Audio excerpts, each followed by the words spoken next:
Yeah.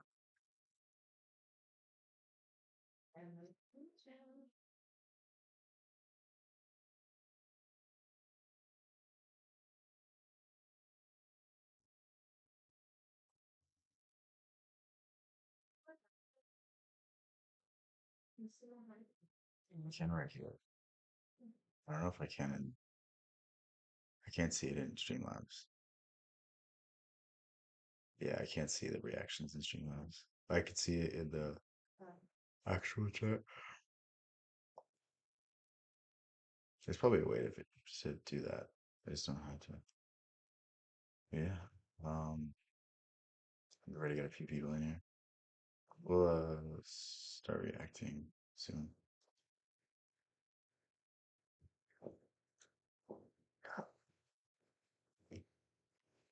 Yeah. Um,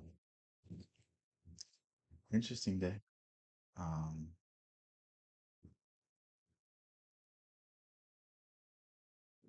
uh, it's just not what I wanted to open.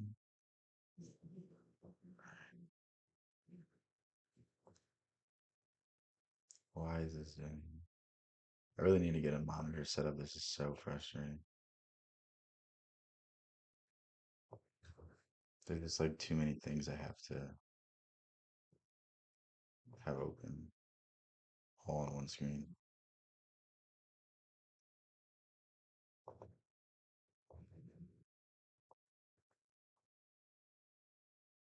What's up, Jessica? How's it going? Everything good with you? We're gonna have a productive stream before Christina gets here. Watch. I already know. The second Christina gets in here, it's all gonna go downhill. But yeah, I pulled up a few. Oh, what's up with Hypnotia? How's everything? I gotta, but yeah, I pulled up a few videos. Maybe they're good, maybe they're bad. I don't know. I should probably find things to watch more than 5 seconds before. But yeah, well, let's have fire.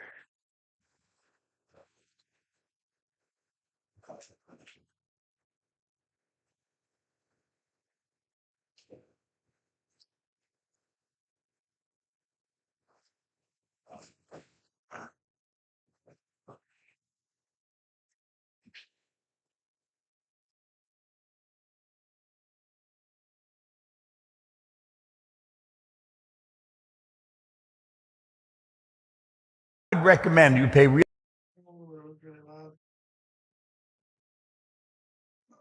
really close attention to this.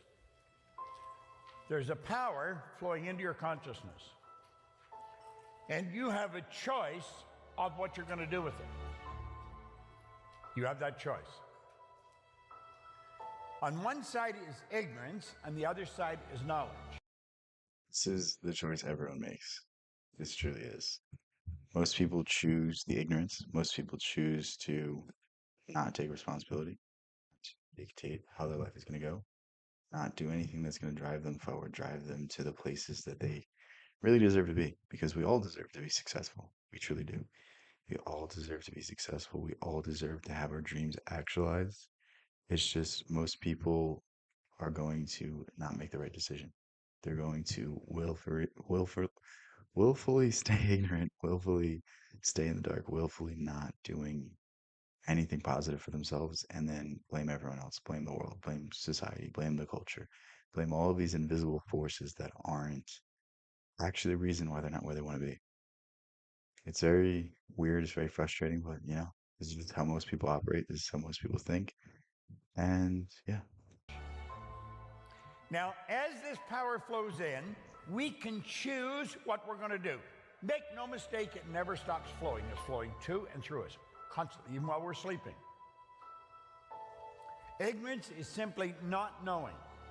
Alpha and Omega. No, I don't know what you're talking about. Why would a person choose to do that? They have taken a power that has no form. It's just a clear, unadulterated creative power flowing in, and instantly and automatically, They turn it into a negative concept. Now, the negative idea impressed upon the subjective mind puts you in a negative emotional state. Just can't even explain how important what he just said was. Like, people blessed with so many things, yet they never see these as blessings. They see them as, I want more, I want this, I want that. Like, we can all focus on the lack, we can all focus on the negative, but when you start focusing on the positive, life just becomes easy. Life just becomes simple. I don't know why these aren't things we're taught since birth. I don't know why these aren't things that we're taught in school. They turn it into a negative concept. Now, the negative idea, no form, it's just a clear, unadulterated creative power flowing in, and instantly and automatically, they turn it into a negative concept. Now, the negative idea, impressed upon the subjective mind, Subjective mind is the subconscious mind or the unconscious, whatever you want to call it. It's different words to call it. put you in a negative emotional state. And that's what fear is.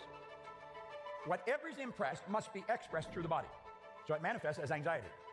Now, anxiety is not expressed, anxiety is suppressed. That's a negative energy that's suppressed. It's blocked up and held inside, and that's where our depressions come from.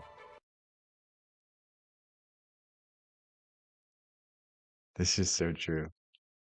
Like I was trying to expand on it, but there's nothing else to be said. One of the most true statements over here.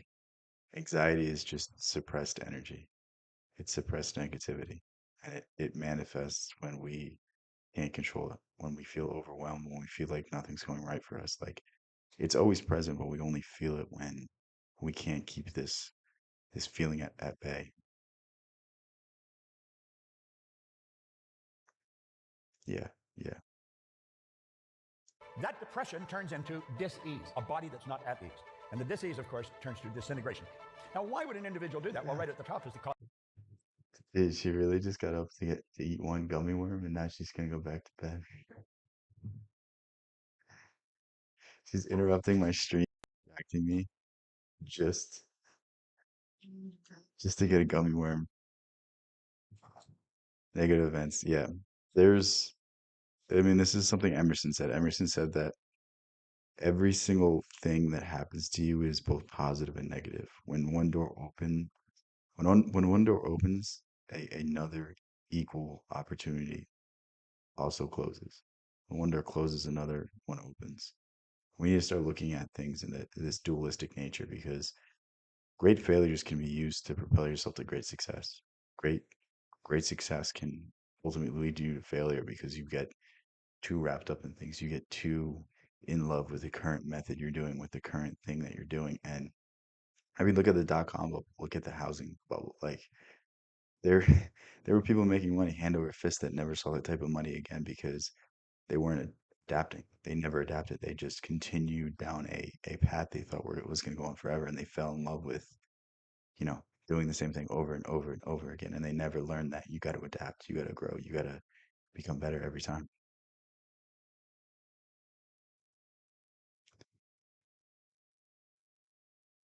Yeah, yeah, no, no, I know what you mean. I knew what he was doing. I knew what you were doing. Cause of the problem, it's ignorance. In fact, that is the only cause of any problem anywhere in the world, it's ignorance. So how do we get around that? Well, let's go back and think. Faith based on understanding is the key to freedom. Faith based on understanding is the key to freedom. Damn. Faith is the ability to see the invisible. There's an infinite source of supply. You can see anything you want. Why would we go with something we don't want? I'll tell you why. Paradigms. We're programmed to do that. So we get an image of. When he says paradigms, he just means a belief system. He just means certain established beliefs that we all inherently hold, whether you want to call it collective conscious, whether you want to call it cultural, whether you want to call it individual experience. We all have beliefs that are limiting us in some way. For most of my life, I thought I had to go get a job. I thought I had to go to college. I thought I had to do all of these things to become quote unquote successful. And the only way to get success is through that. And then, you expose yourself to new ideas, you expose yourself to new realities, and these beliefs slowly, slowly, slowly start to just be ditched and pushed off to the side. And that's really what he's talking about in terms of changing paradigms, just changing the limitations you put on yourself. Like we all have beliefs, but most of our beliefs are limiting.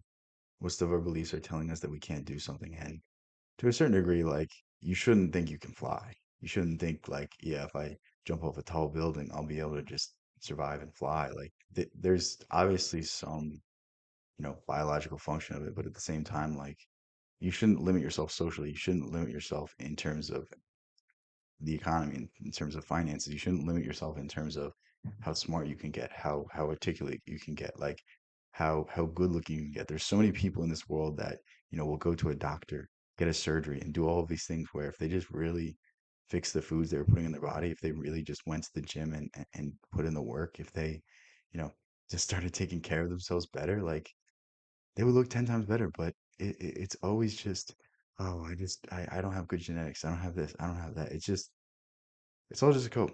It's all just negative beliefs. It's all just holding these ideals and holding them above the operative power of your mind. Understanding that these beliefs don't limit you. It's your belief in them that limits you.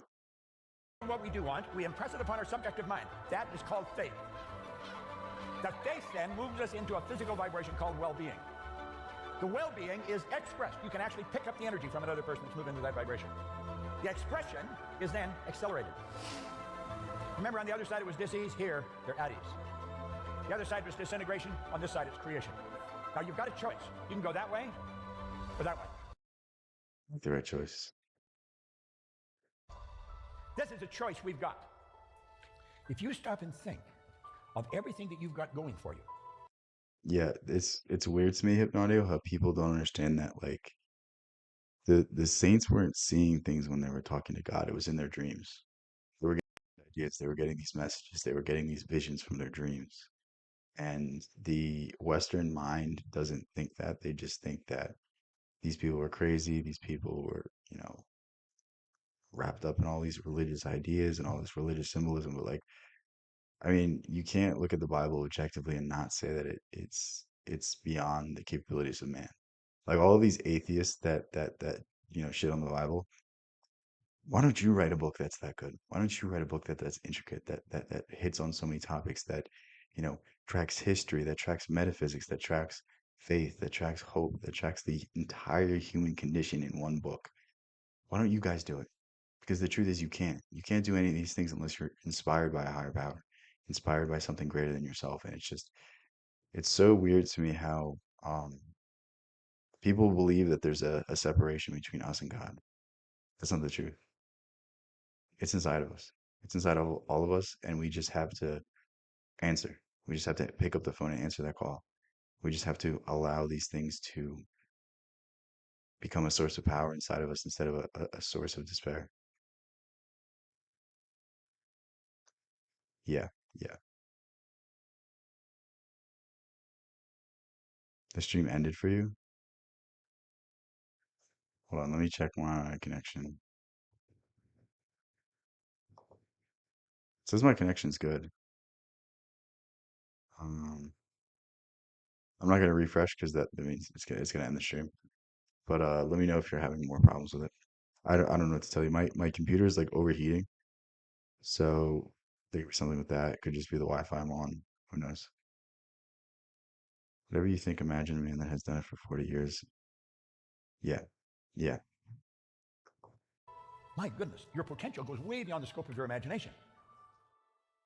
I hope you enjoyed this video. We put a lot of good information up here.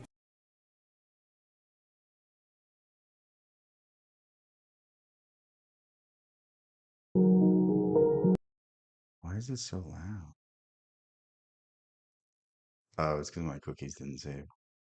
I was watching a fight last night, and it kept crazy pages, so I had to clear my cookies so that when I looked up stuff on stream, people just didn't think I was a deviant.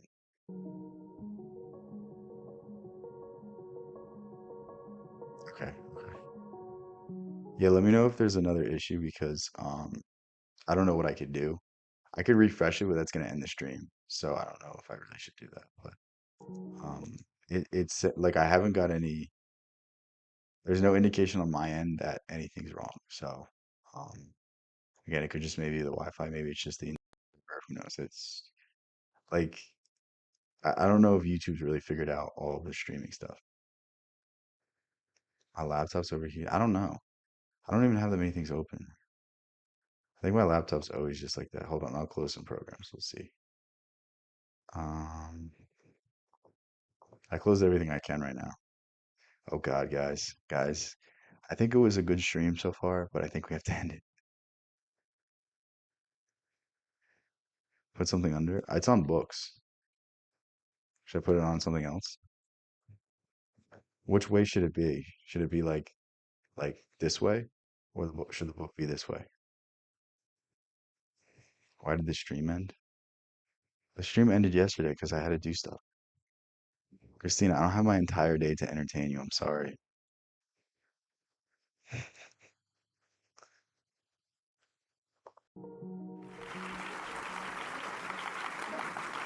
The science delusion is the belief that science already understands the nature of reality in principle. Science will never understand the nature of reality because there's certain things that are unexplainable. The more we try to explain the Big Bang Theory, the more we try to explain, the more we try to explain the creation myth, the less we know. Think of how many hoops have to be jumped through for us to believe that we all came randomly from a single just thing that was the size of a point of a pin, and now it's the entire universe. Now there's all of this order. Now everything formed perfectly for me to be here, for you to be watching me. Doesn't that isn't that just like isn't that harder to believe than that there was some force that created us? And the issue is it's the same exact thing. It's just they get to it through a different manner. And they think that taking away the veneration, taking away the love and the reverence for whatever force brought us here does anything positive. Taking it away and assigning it to cold science, assigning it to cold facts, taking away the depth, taking away the meaning. That's just taking away the meaning from life. The entire point of life is to enjoy it, not dig down and really understand everything. It's to be able to just smile in the face of that we'll never understand things, that there's certain things that will forever be misunderstood, that we'll never know the true nature of the ancient Egyptians. We'll never know the true nature of how the pyramids were made. We'll never know certain events that happened in history because there's no recorded data. And it's like we should just smile. We should just embrace this fact because the more we try to explain our lives, the less we'll be able to explain them and the more desperate and hopeless you're gonna get. Just enjoy what you got, man.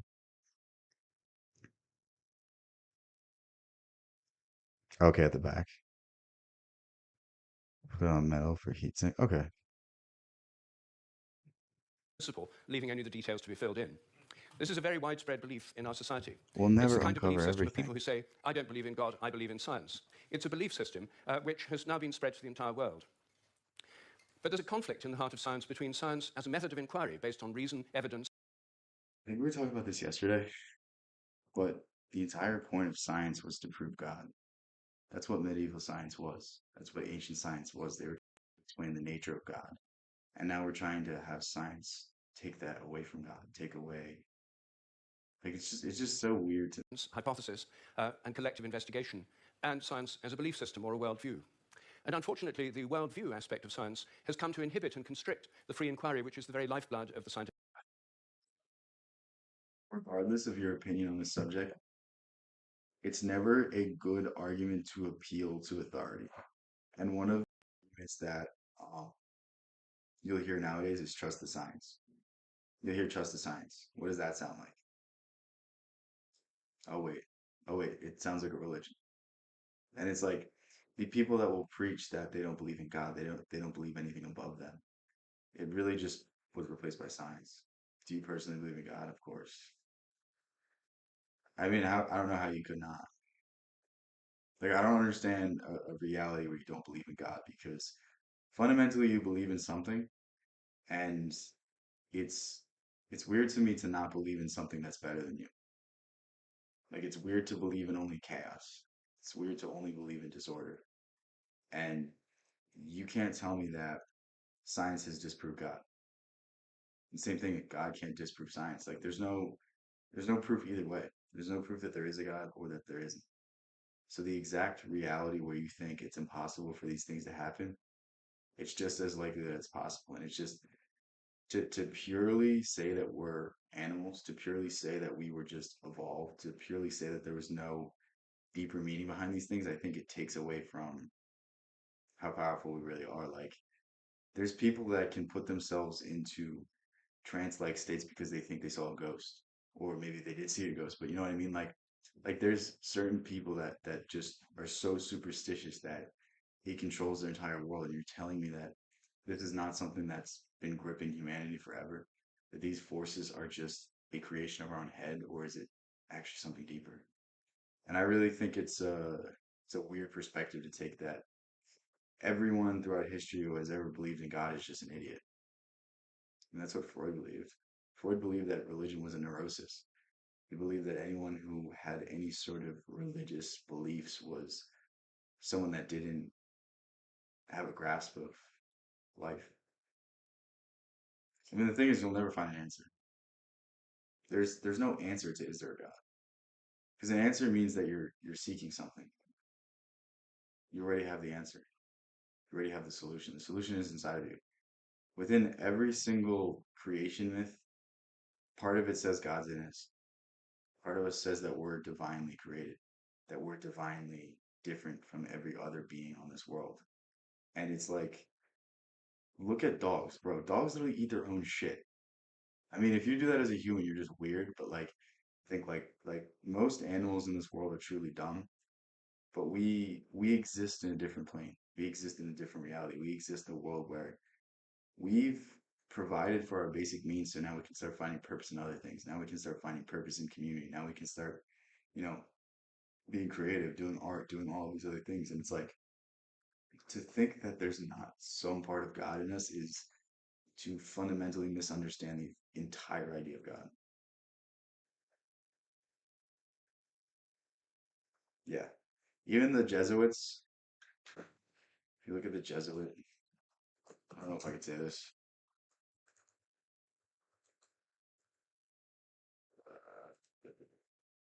The Jesuit symbol is literally solar worship.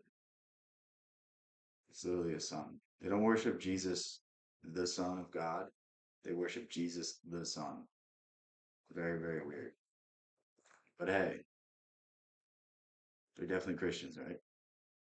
There definitely wasn't an entire, you know, period where they were basically ostracized from the church. Yeah.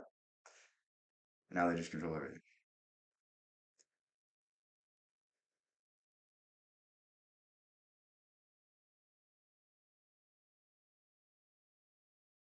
Where are you from? I'm from the United States. But yeah, I think it's like, if you have to question is there a God or not, if you have to question the meaning of life, you're so far off of it. And we were discussing this the other day, but it's like, when you when you're the happiest, are you thinking, oh my God, I'm so happy, or you're just being happy? When you are, you know, with your loved one, if you're with your girlfriend, if you're with your wife, if you're with your family, like, are you consciously saying like, oh my God, I'm having the best time, or are you just having the best time? Like, it's the same with experiencing the utter joy of faith.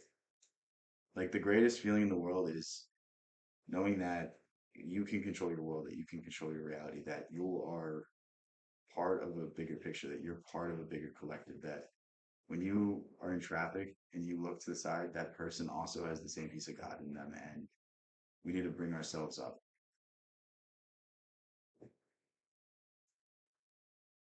Yeah, but why are they worshiping the sun? That's the thing. It's just weird. It's weird that they're, I mean, it's one of the commandments, thou shalt not worship any false gods. Like, it's, I don't know, very weird to me.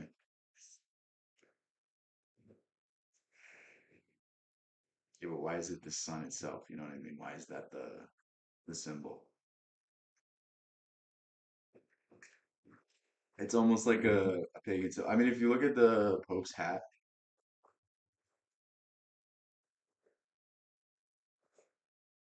I know this is literally a Halloween costume, but it's the same exact hat.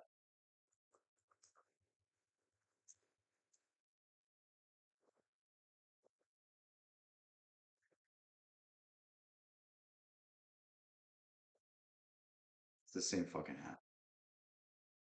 There's a lot of symbolism from paganism that's in Christianity.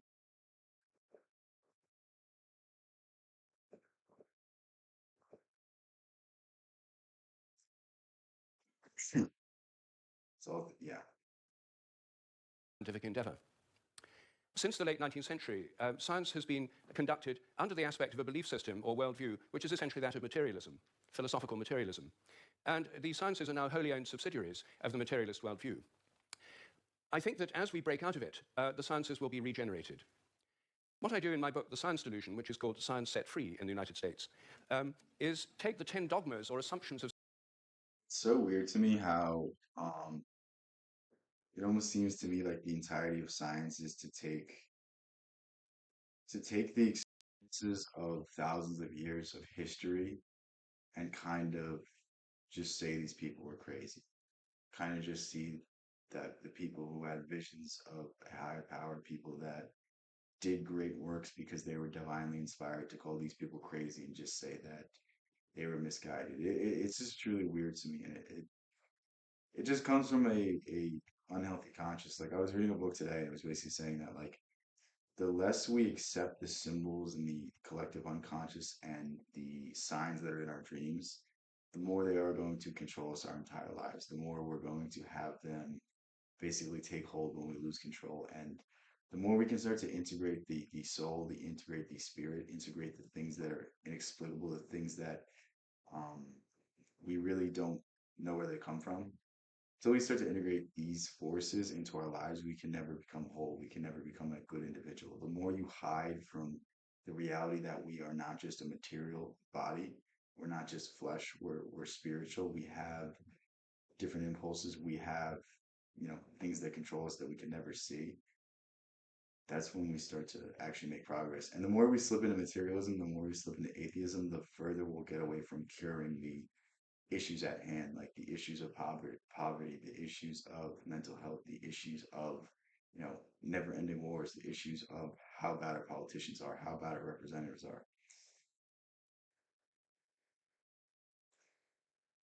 No, the thing is, the Jesuits are not good people. That's the thing. That's all I'm saying. So it's like, why are they like they're not doing it out of the goodness of their heart? The Jesuits aren't really what we want. The Jesuits aren't a good representation of Jesus Christ. They're more about power. They're not about helping people.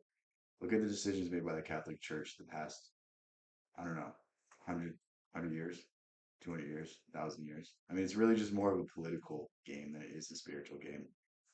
It's not really teaching people the true ideologies of Jesus Christ. It's teaching them fear. It's teaching them being afraid of the devil. It's teaching them, to have these rules, have these doctrines. Like, you don't need rules if you just live like Jesus. You don't need rules if you read the Bible and are inspired by his messaging and inspired by his actions. You don't need the Ten Commandments. You're not going to covet your neighbor's wife because you're going to love your wife so much that you don't even look. Like, we don't need these rules unless we're unevolved. And it's because of the emphasis on these rules of why we're so, um, for lack of a better word, enslaved. Stuck in the current paradigm, stuck in the current existence.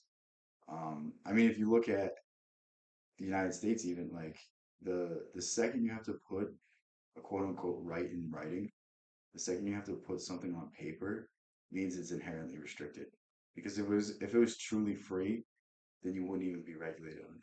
Because whenever there's something put on the books, there's always exceptions. There's always things that you can't do.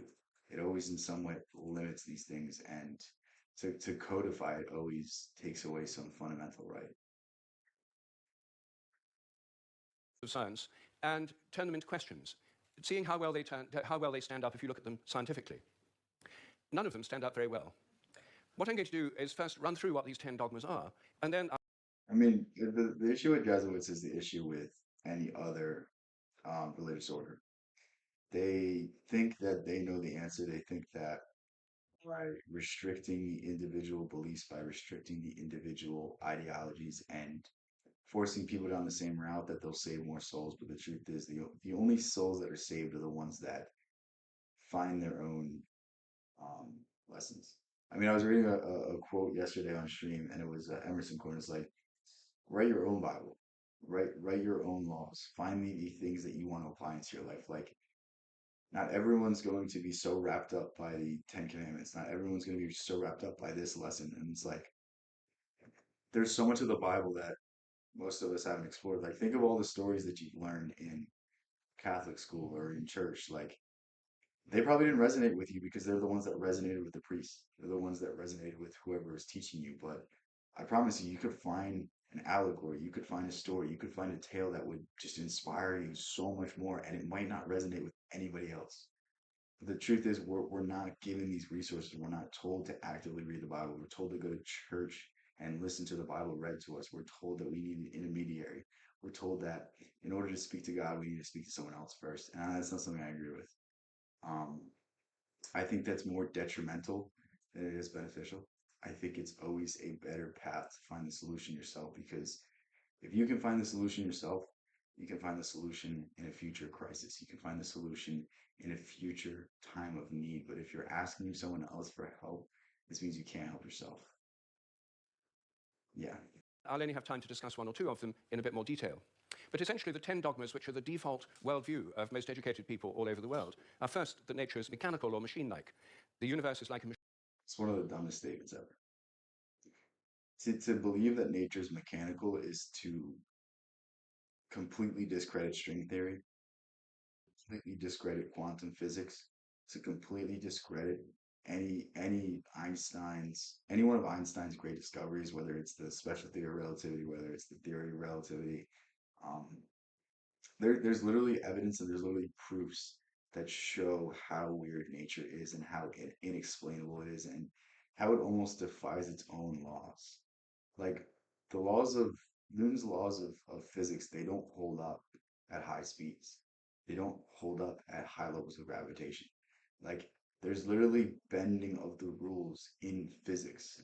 It's such a dumb mindset to face. Machine. Animals and plants are like machines. We're like machines. In fact, we are machines. We are lumbering robots, in Richard Dawkins' vivid phrase, with brains that are genetically programmed computers.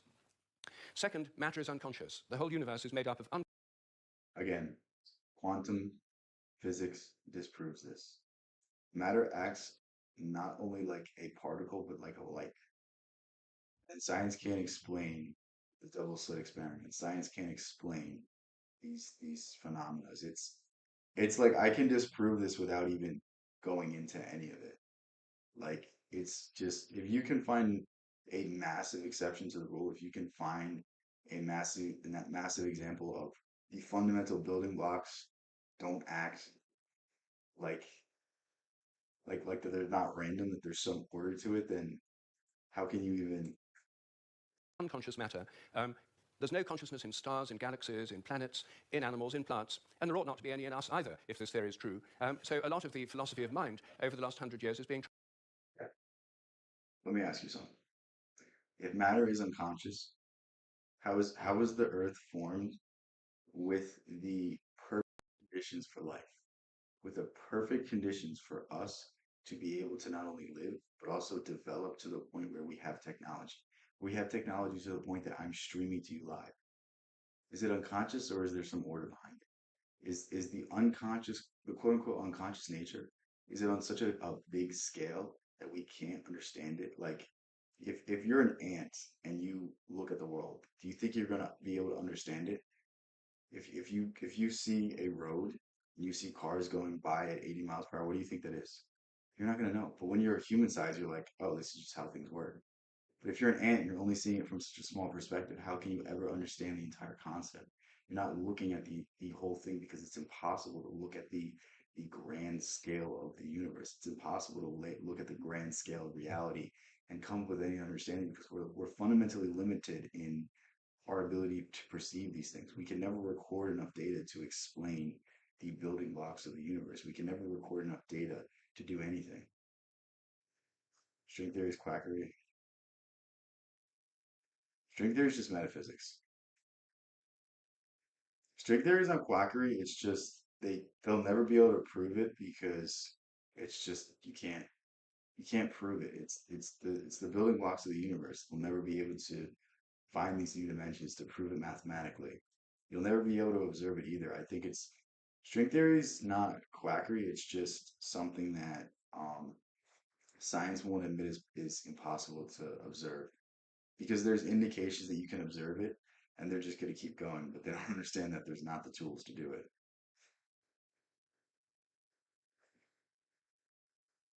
Consciousness is basic reality. Zoom out. Yeah, it's impossible to zoom out though from a human perspective. Trying to prove that we're not really conscious at all. So the matter's unconscious, then the laws of nature are fixed. This is dogma 3. The laws of nature are the same now as they were at the time of the Big Bang, and they'll be the same forever. Not just the laws, but the constants of nature are fixed, which is why they're called constants. Dogma 4, the total amount of matter and energy is always the same. It never changes in total quantity, except at the moment of the Big Bang, when it all sprang into existence from nowhere. I mean, this might be true. Who knows? Maybe you could find an example where it's not. The total amount of matter and energy is always the same. It's true. I don't know how it would be anyway. In a single instant. The thing about this is, though, I think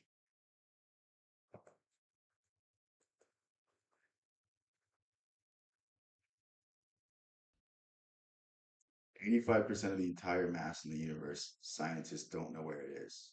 They can't explain it. They have no idea where it is. Um, but yet, matter can't be created or destroyed. Energy can't be created or destroyed. It's like it's just the more people think they know, the less they know. The fifth dogma is that nature's purposeless. There are no purposes in all nature, and the evolutionary purpose, I agree, nature's purposeless, but that's the entire purpose of it. Purpose is there's no defined laws. There's no defined thing that you have to do. You're free to do whatever you want. Follow your heart's desire. That's the purpose. That's the entire point. Unfolding the journey, learning every lesson you can, enjoying the process, enjoying the people around you.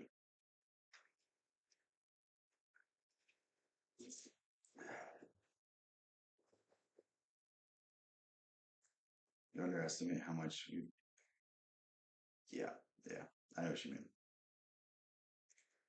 I mean, if you really believe in the collective consciousness, you understand that we can access every single idea that's ever been had, and we just have to get into the right state. We just have to get into the right level of consciousness, and these ideas will just come to us. This is really what you see when you look into any great minds, when you look into any great discoveries. They don't really discover anything, they just rediscover old ideas. I mean, a lot of people just believe that Tesla rediscovered the old laws of ancient Egypt that allowed him to create energy free from the sky. But again, I just gotta get more into me. We'll go to something else.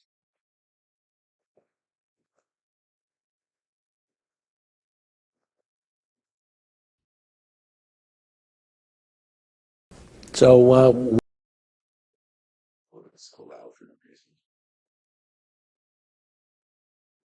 why do you think liberals have jumped on Walmart? Because of its success? Because of its success, that's a sufficient reason. Uh, they really are for helping. They're for helping people who are disadvantaged, as they put it. Um, whereas I think conservatives I make so much noise. want to stop people from being disadvantaged. You know, in other words, the liberals want to help the poor while they're poor, but really the biggest benefit is to stop them from being poor. And that they have very little interest in. What is the liberal premise? I guess the Rousseau notion, you know, that man is born free but is everywhere in chains, that the real problem with the world is that the institutions are wrong. Queer and herders are great things. Yeah, yeah, yeah, exactly.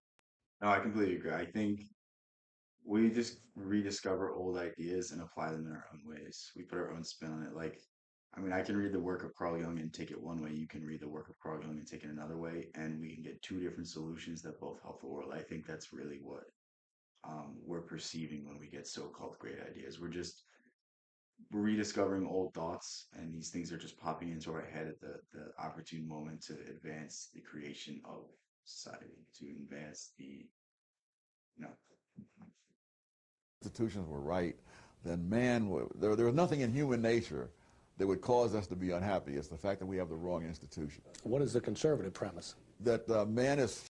It's almost a Taoist perspective.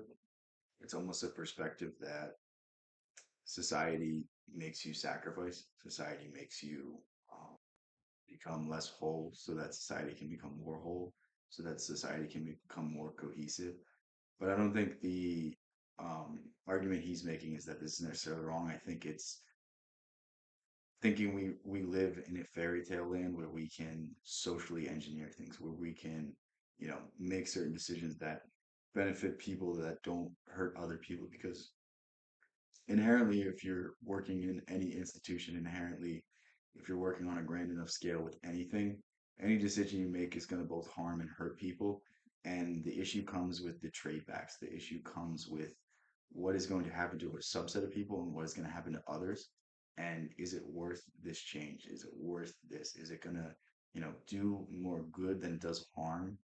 And the issue is with these economic policies, it to some degree doesn't do anything that benefits the lay person. It only benefits the people at the top, the people that are in power, the people that are saying these things are going well. The truth is everything's slowly getting worse.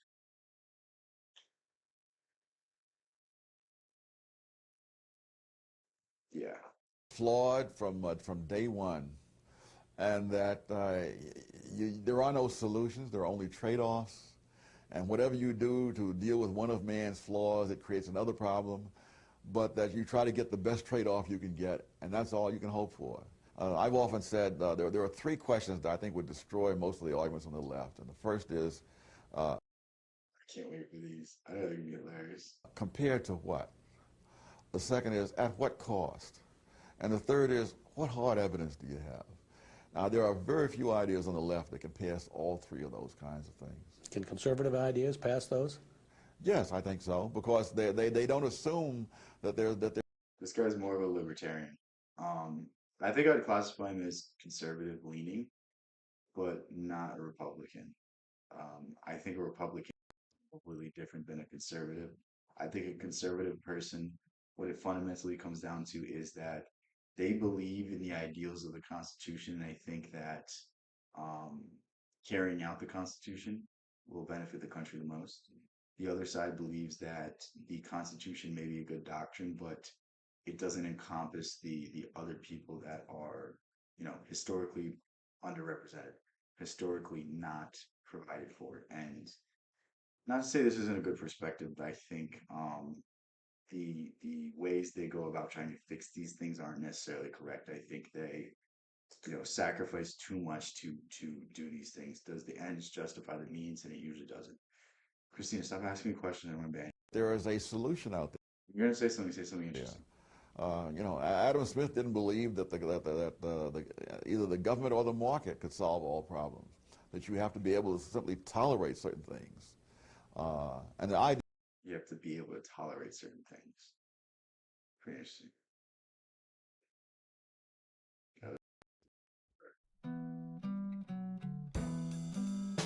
This is a pure economics perspective, so I'm interested to see, because most people make the emotional argument, but I wonder what he's going to say from the pure economics behind it.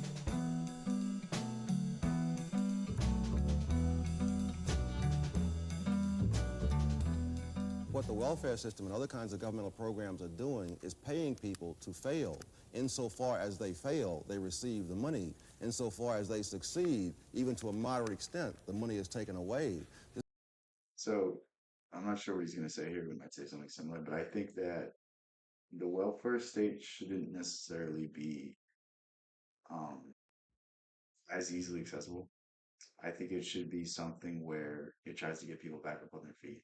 It tries to make people functioning members of society. So, like, instead of just giving out money for free, I think it should be attached with some sort of work, some sort of thing that's going to benefit your community, whether it's, picking up trash on the side of the road, whether it's, doing clerical work for the state, whether it's, you get some sort of state employment. I think that'd be much more beneficial for not only the government program, but for the people in it, because it's giving them job experience. It's giving them a way to start establishing themselves, to start getting off of welfare, or perhaps the welfare could be given to a local business that might, you know, be subsidized by this whatever allowance, and it would give money to the business. The business would pay the person. I think this would be a much better system. But again, nobody's going to vote for this because this is a good solution, but this is something that is too much work. Why would you want to get a job? Why would you want to better yourself if you're just going to get the same amount of money for free?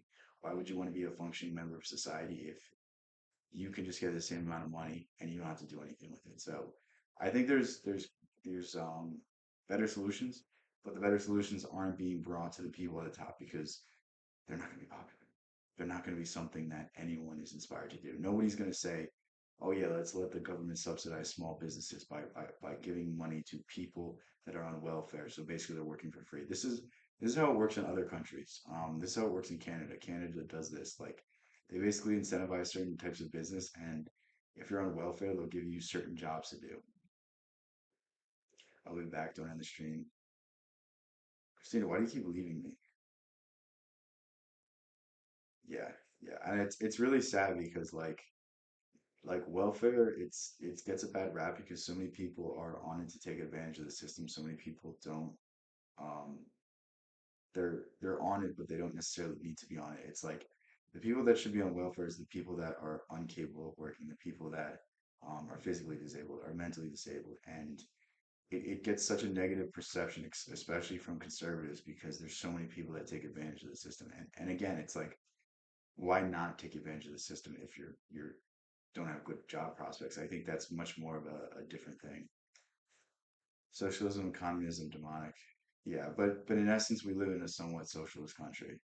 I mean, you can't have any safety nets and not be somewhat socialist. Maybe we're 10%, 20%, 30%, 40%, but we're not completely free market, completely capitalist. There are restrictions on certain industries. There's restrictions on certain types of business. So to say that, subsidizing businesses through the welfare state wouldn't in some way benefit society. Like at least you're creating wealth, at least you're creating value instead of just sucking it up from the market.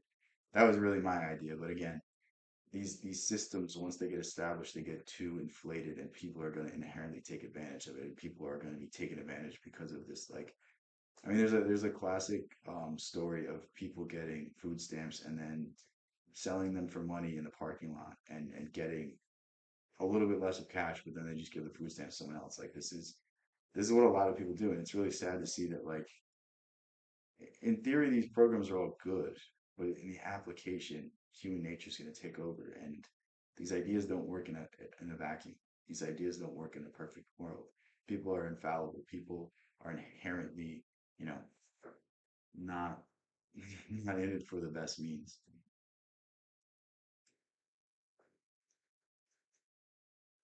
Yeah. Well, the New Deal was basically, I mean, FDR court packed to get the New Deal passed. So if you really look into it, like the New Deal is unconstitutional because he raised the amount of Supreme Court justices. And, FDR is seen as a hero.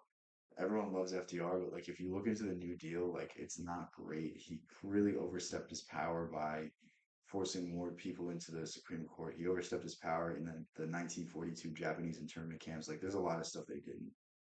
Yeah, everyone, yeah, yeah. And it sucks because like, dude, food stamps are a great thing. Like people in this country, we're the richest country in the world. Everyone in this country deserves food. Everyone in this country deserves to be able to eat, deserves to be able to have good food, deserves to be able to have healthy food. But you know, people are just gonna take advantage of the system. People aren't gonna use the things for what they're for. Like there's definitely genuinely people that use it for good, but there's a lot of people that don't. And I think these aren't issues that can be solved through government. I don't think these are issues that can be solved through anything aside from people actually standing up and starting to improve themselves, starting to, you know, integrate themselves, starting to have a deeper sense of morality, starting to have, you know, oh, this person's my neighbor, but I'm going to screw them over. Like, what the fuck is this?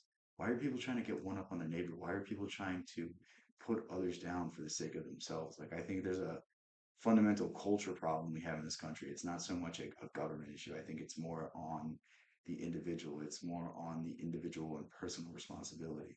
If people in this country were educated and and not educated in the sense of going to college, educated in the sense of morality, educated in the sense of philosophy, educated in the sense that like what I reap I will sow. And if I'm bad in this life and it doesn't catch up to me, it's gonna catch up to me in the next life. It's gonna catch up to me when, on Judgment Day, and I don't end up where I want to be. This is even extended into the school systems, where they will give money to schools with low scores. Insofar as the school improves its education, the money is taken away, so that you are subsidizing people to fail in their own private lives and become more dependent upon that. Look, if you're subsidizing failure, there's gonna be more failure. Like that's true. Like most people, every decision they make is financially driven. Most people are not going to make the best decision. Most people aren't going to feel bad, even look twice about getting more funding, getting more money. The handouts. We have expectations built in today about the quality of life, the quality of job, the level of income for which one expects in return. Why? Because we look at the level around us that it takes us to have No, a that's not fairly why. decent level. No, that's not why. I may have all sorts of expectations. The question is, what can I do? If someone else is subsidizing my expectations will be far higher. Insofar as the Center for Advanced Study was subsidizing my expectations a few years ago, I refused to work at UCLA for the normal full professor's salary. Why should I when I can get the same money for being at the Center for Advanced Study with no hours, no duties, and no classes? Cut off welfare.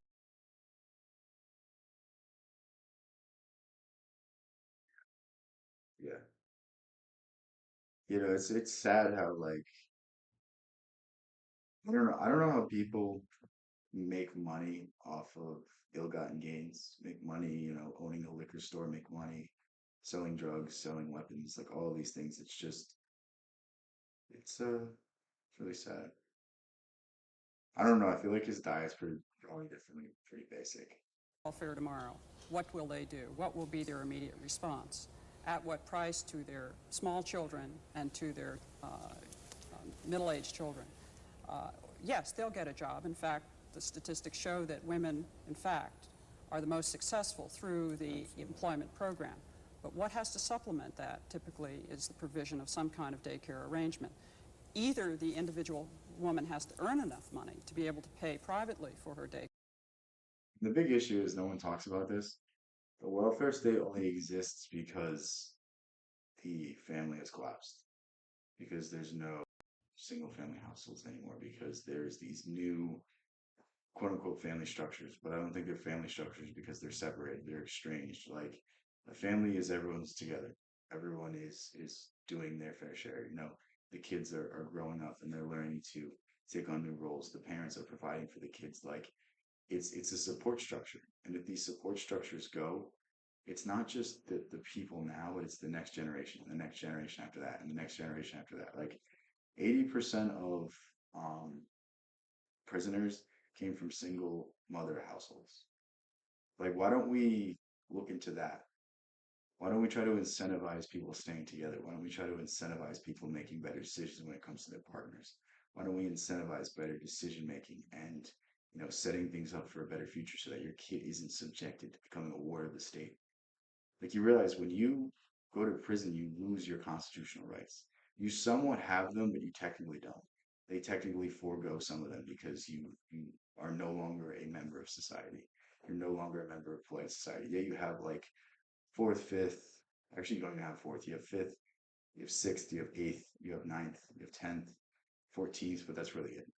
And I mean, if you really look into it, like prisoners are getting paid below minimum wage, like 30 cents an hour to do, dangerous jobs. It's almost a new form of slavery. Like, I mean, there was a whole scandal with Kamala Harris keeping people past um, their, uh, their times where they're supposed to be released to basically fight forest fires in California. Like, it's really crazy how their labor is just taken advantage of, and they're not reaping the rewards. They're not taking the benefits. It's collapsed on purpose. I mean, you could say it's collapsed on purpose, but I think it's just the more we further from actual life or death scenarios, the more people are going to start exploring these new ideas, start exploring these new things, and get from what's really important. Like, not to say that there's not good in any of these movements, but it's like any movement. Dude, I believe men and women should be equal. I believe that no fault divorce is a good thing because before no fault divorce, people would have to, there's certain grounds for divorce depending on the state, and people would have to say like, oh yeah, I cheated on this person, or oh yeah, I did this, I did that. Like people would basically have to admit to these things that they didn't do, and it's on paper that you did something dishonest, and it's like that's the reason for no fault divorce is just to say that like, yeah, we didn't work out. That's it, and it's like it's just these things evolved out of comfort. These things evolved out of us thinking that we can doctor society, but the truth is like the more we try to doctor society, the further we get from nature, and the further we get from nature, the worse we're going to be. Care, or in fact she is, quote, subsidized through this insidious corrupting set of programs run by the federal government, which in fact makes her employable and a taxpayer. It's an interesting notion of trying to get people in a productive. But he's just so angry. Like you could just he's like Thomas Sowell is trying to just make an argument, and she's just angry. I don't know. It's just so weird how people like I bet you if someone on welfare asked her for help, she wouldn't help her. Like I bet you she's not doing everything she could to help out these people. And it's just like why are we treating people like they're not individuals? Why are we treating people like they don't make their own decisions? Yeah, like a lot of people need a fair shake of life. Yeah, we need to have some security because think like if the money's not going to the people of this country, it's going to some foreign war. So at least the welfare state gives some of the money we pay in taxes to them. But like still, it's like these people are making decisions for themselves, and oftentimes it's not the best decisions.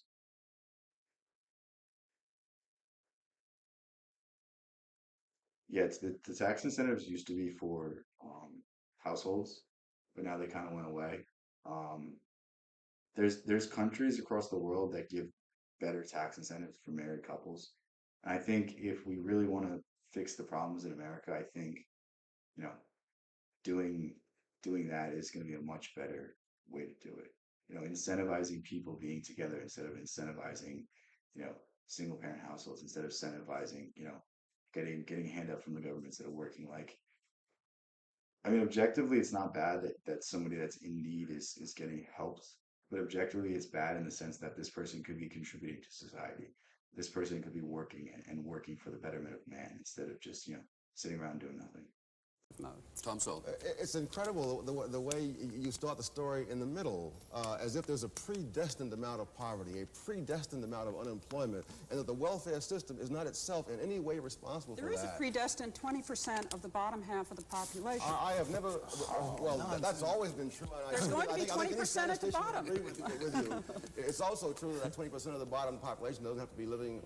Yeah, it's definitely these aren't easy solutions, and that's why these things will never actually get addressed because politicians of one side or the other are just going to see it like this, or no, we're going to increase this. Like, there's never an actual discussion. There's never an actual discussion on how to solve this when it's really just a cultural shift. It's a cultural change and incentivizing certain parts of the culture and slowly reducing a certain amount of funding on things like imagine the changes that would be made in this country if we started incentivizing good behavior, if we started incentivizing, you know, families sticking together, families, you know, choosing to create small businesses, starting to do all these things. Like, I mean, if you look at it, like, I don't know if this is going to be controversial or not, but like, in essence, the minimum wage laws are not good because minimum wage laws, I mean, to a certain extent, you can't be paying someone nothing, but increasing the minimum wage doesn't do anything aside from remove jobs and remove small businesses because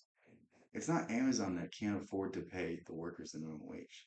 It's the small business owners. It's the mom and pop stores. And I mean, the minimum wage, all it does is just increase inflation because now people have to charge more for goods because they have to pay their employees more. And at a certain point, you can't eat the cost. At a certain point, you can't eat into the profits. And it's like, the only good this does is it makes more Amazon warehouses. It makes more FedEx warehouses. It makes more chains, more Walmarts, more all of these things, and it takes the wealth from what used to be the small business backbone of America. Think of how many small businesses there are now, and think of how many small businesses there were when you were a child. it's just so fundamentally night and day. And it's like, dude, even chains are failing. Even multinational corporations are failing. And that's just how dumb we've been with the economic policies, how dumb we've been with these ideas. Like raising minimum wage doesn't do anything except remove jobs, make it harder for people to find jobs, and make goods cost more. It's so dumb. It's so dumb. If you want to be paid more, increase your skills, increase the amount of earning capacity you can have.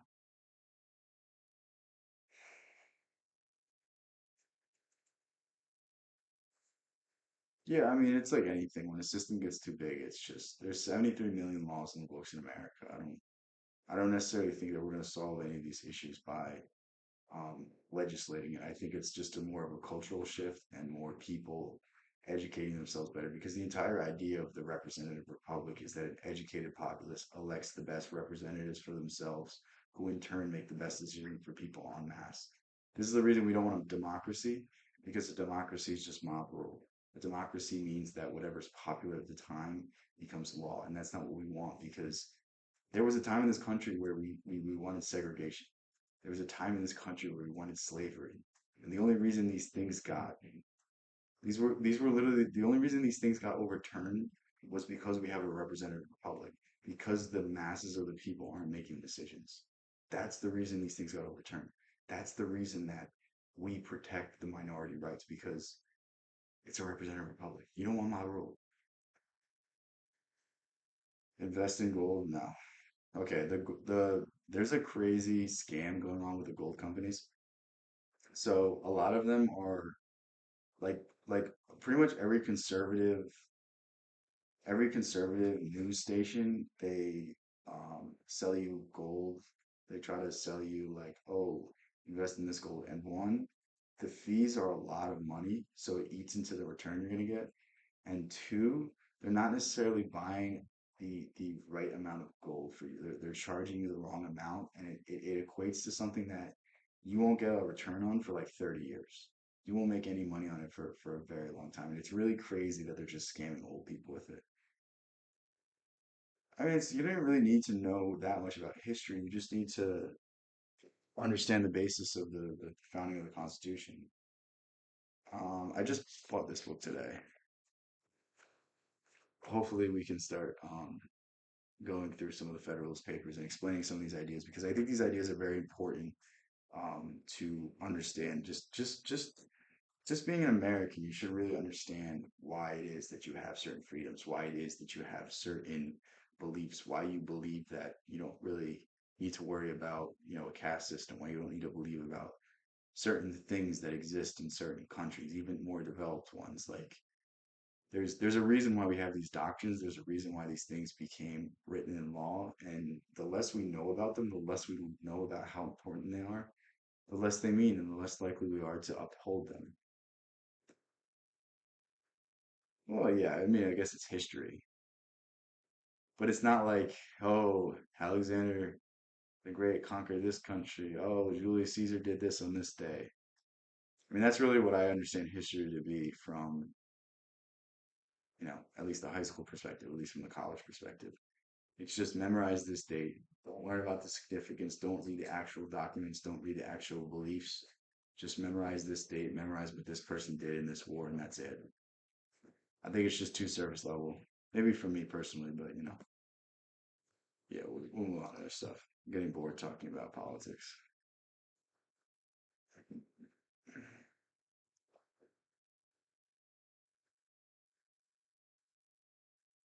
Should we watch this?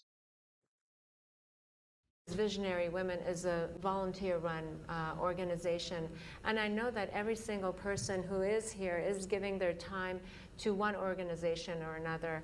And the fact that you have 9 million volunteers, and you were talking about the relationship between volunteerism and willingness, and that Is this guy like Osho at all? I've heard him talk about Osho, but that's all I've heard from him. it's through willingness that you uplift your consciousness, if I'm quoting you correctly, or I'm understanding it.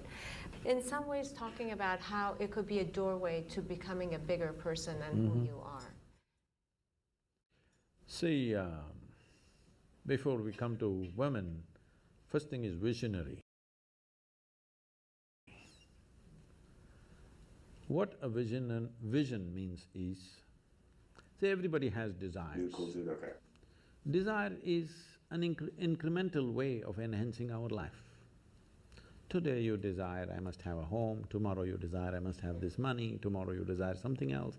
These are incremental ways of arranging and rearranging our lives. This guy was on Joe Rogan, right? I think I saw a clip from him on that. Needed to do a few things. When you say I'm a visionary, what you're saying is, I have a larger desire, which is not about just incremental improvement of my life. Desire is about me always. Vision is an all-inclusive process. So, this itself is a phenomenal thing if people…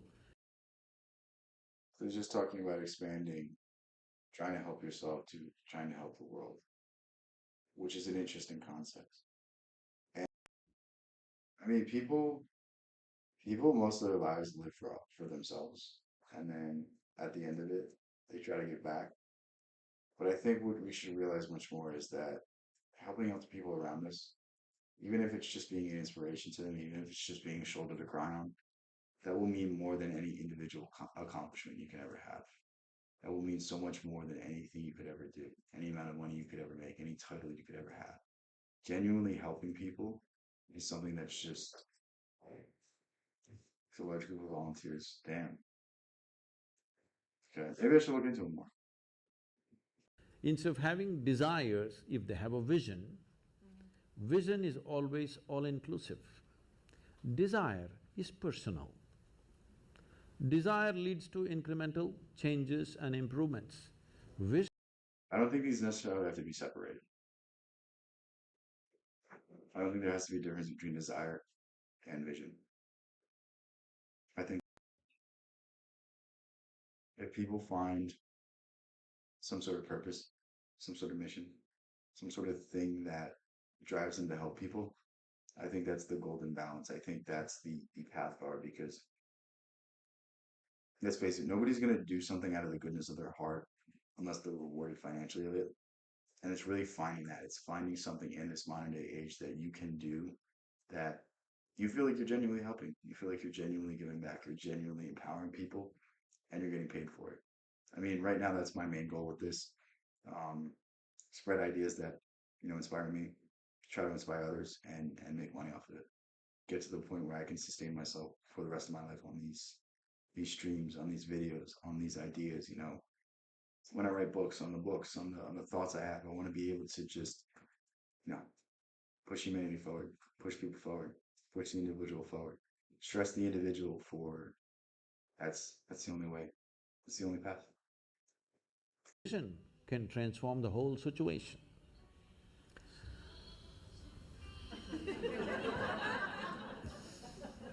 I like music. So, about willingness, because you said you… Oh, look at this person up front. She's literally just recording to post on her Instagram, be like, "Oh my God, this changed my life."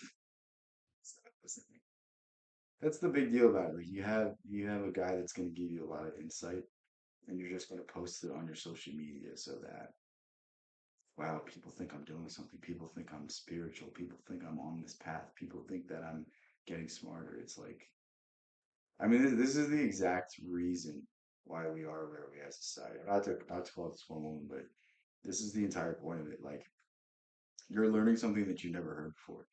You're learning a perspective that will take you so far forward in your life. And instead of sitting there and absorbing it, you're going to take a video of it and just post it on social media. So you get clicks, so you get likes, so you feel like you did something. So you feel like you shifted your perspective. But the thing is, yeah, if she works for him, it's different. But you're ruining my point. Even though though, like there's this recording. You don't need that close up shot. I mean, this recording is just as good. So it's like, but I doubt she works for him because this is front and center on the stage. I don't think it would be taken from this angle, let alone from a phone. You're a volunteer organization. To be a volunteer means somebody who is doing something willingly, right? There's no other compulsion. There are no financial compulsions, there are no social compulsions, there is no something else. You want to do something willingly. So when you're a willing participant, right now, you're a volunteer. I'm asking all of you, right now, are you compelled to be here or are you here voluntarily? Oh, thank you.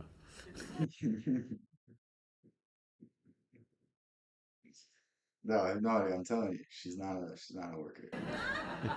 Because I've spoken to conscripted people also. I've spoken in the prisons, I've spoken in many places. So you're here willingly. You're doing something willingly is the fundamental of your joy, isn't it so? Hello? However simple or stupid or idiotic activity it is, I'm doing something willingly, makes a world. Think of any time you felt compelled to be in a meeting. Think of when you're sitting in a meeting and you're there and it doesn't make sense why you're there. Think of when you're in a class. We literally just did this assignment last night. Why are we going over it and not adding any detail? Why are we sitting here learning this dumb concept that we're not gonna have to use actually in real life? Like when we when we're there and we don't feel like there's a purpose behind it, when we don't feel like there's any deeper meaning behind it, when we see no applicability to our own lives, this is when we're furthest away from ourselves. But when we're willingly, sign up for like imagine if you were presented the same information I present you in a class format. I bet you wouldn't like it. I bet you wouldn't pay attention. I bet you it would mean nothing to you. But because you're willingly clicked on my stream and you think whatever I'm talking about is interesting, you're more engaged and you're having fun and you're having fun while you're doing it. And like you might learn more from me than you ever have from school simply because you chose to click on my stream. You chose to be a part of this. You chose to follow me, to subscribe to me, to listen to the ideas I'm bringing, and it's uplifting because you chose it. Whereas if my channel was forced down upon everyone's throat, if everyone was forced to watch me, if everyone was forced to engage with these ideas, nobody would enjoy it. Nobody would enjoy it. It's the choice that makes everything worthwhile. World of difference, isn't it so? Hello? The difference between heaven and hell is just this. You're doing something willingly, that's your heaven. Yeah. You're doing something unwillingly. All right, don't pay attention to what he just said because it's what I just said, but he says it better. That's your hell. We have already taken on attitudes, what we like and what we don't like. I like this person, I don't like this person. Now with this person I will do things willingly, with this person I'll do things unwillingly. This may be two people, two aspects of life, two communities, two nations, two many things. This I will do willingly, this I do unwillingly. This means I've decided in my mind this is good, this is bad. This is like, he's dropping some real knowledge right here. The stuff he's talking about is really insightful and it's much deeper than any philosophy, much deeper than any scientist could tell you. It hits at a core of human nature that it's very hard to describe. It's such a simple concept, yet it's said in such a way that is so enlightening. That's what I love about people like this. He's very similar to Osho in the way he speaks, in the way he presents things.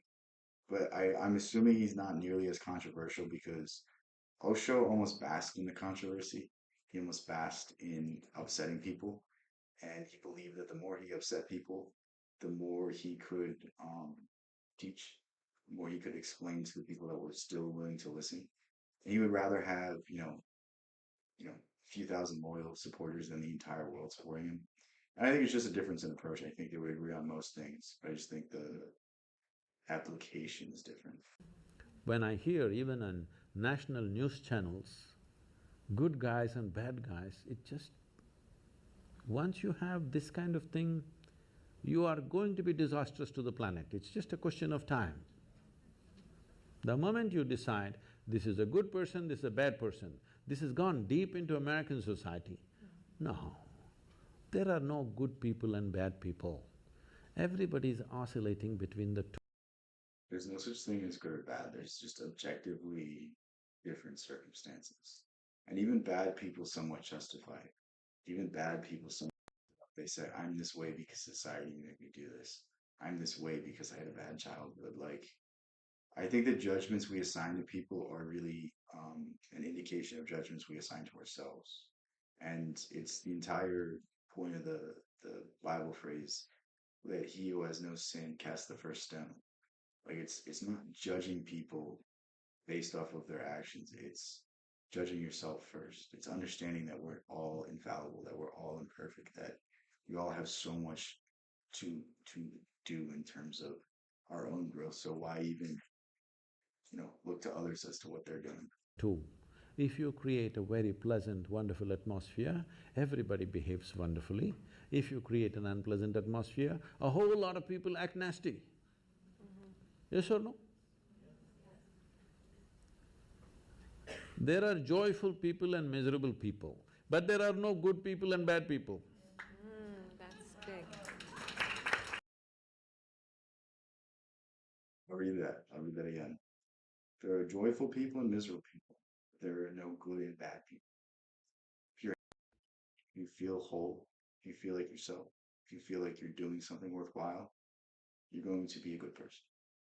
If you feel fractured, if you feel like society is evil, if you feel like the world has gotten one over on you and you're just trying to get back, you're going to be more willing to do bad things. And it's really understanding this principle that it's the outlook, it's the approach we take, it's the way that we do things. Like it's the age old example. I keep bringing it up, but it's just such a good example that there's people who drink because their parents were alcoholics, and there's people who don't drink because their parents were alcoholics.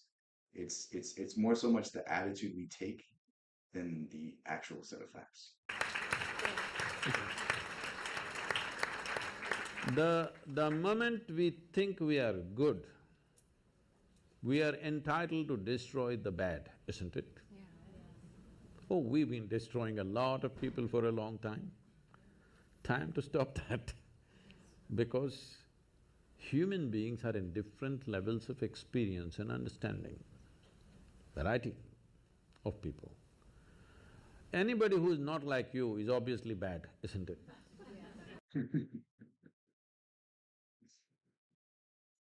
This is like how most people approach things.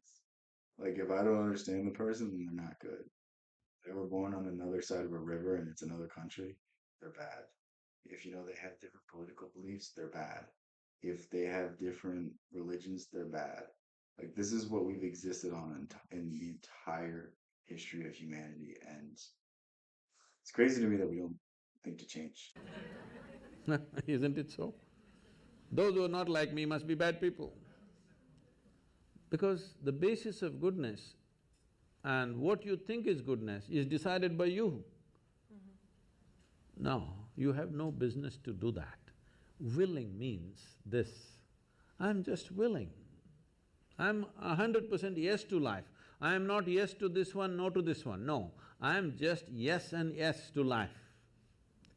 If you are 100% yes to life, you're a volunteer. This reminds me so much of Osho. I would react to Osho, but we got copyrighted last time. Should we do it? Oh, that's You have become a willing life.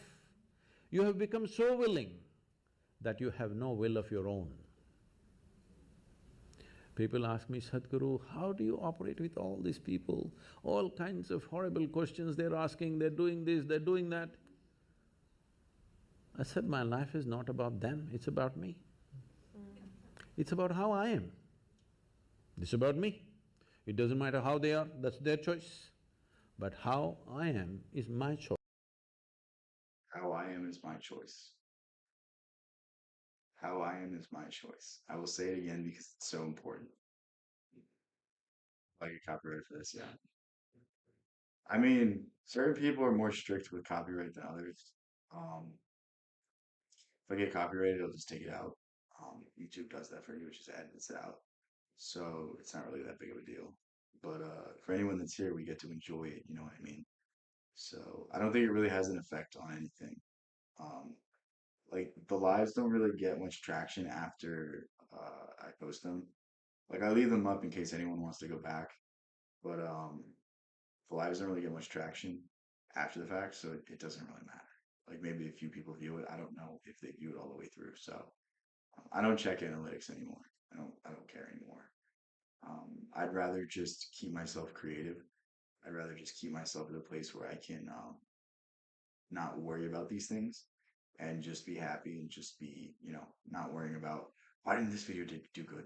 Why didn't this video do good? Why? Oh, why didn't this work? Like, you know what I mean? Like, I don't want to exist in that reality. I want to exist in a reality where I'm creative, where I'm successful, where, you know, I dictate the level of success I have. I dictate the images that my mind sees. I don't need to focus and fixate on the lack. I need to focus and fixate on the abundance so that the abundance is reflected. Yeah. Choice. This is my way. No matter what they do, I'm like this. Because I have not given that freedom to anybody, that somebody can freak me, somebody can make me angry, somebody can make me happy, somebody can make me unhappy. These privileges I kept to myself. It's time you do that too. Because if somebody else can decide what can happen within you right now, isn't this the ultimate slavery? Someone can decide what happens inside of you right now. You're not free. That's what you just said. Yeah. It's a lot to think about. And it's like, most people go through this world worrying about what others think. Most people, whether they're getting bullied, whether someone's telling them they're not good enough, or someone is at their job saying that you'll never be shit, your parents are saying you'll never be shit, society's telling you these things. I go on and read comments that are negative. Like, we can all allow these things to get to us, or we can actively choose what we see. We can actively choose the lens that we take. We can either see all these things as setbacks or all these things as opportunities. All of these things as, always made my life is so hard. Why can't I get lucky? Why can't any of these things work out? Or wow, I'm I'm really learning a lot from these experiences. I'm really learning a lot from these setbacks. Like it's all in the perspective that we take. Huh? Isn't this? Someone else can decide what should happen within you. What happens around you, of course, so many people decide. What happens around us is not 100% ours. But what happens within me must be my making, isn't it? Right now, just about anybody can freak anybody because they're not volunteers, they're unwilling. When you're yourself, you're happy. When you know everything about yourself, when you know how to control your impulses, control your thoughts, control your mind, that's when you're free. Doesn't matter if you're doesn't matter if you're in a box. You can control your inner world. If you can master your inner world, you're free. You could have the biggest house in the world. You could have the nicest car, the hottest wife, whatever it is that you think in terms of material things. But it means nothing if you don't have yourself. It means nothing if you don't know who you are. It means nothing if, you know, someone can get on your nerves, someone can upset you, someone can get in your way, someone can stop you from, being happy, someone can stop you from being excited for life. Volunteering means you have no will of your own. You can do whatever is needed. We are a volunteer organization. This means all kinds of people. Most of them are not qualified for the jobs that they're doing. And I cannot fire them because they're volunteers.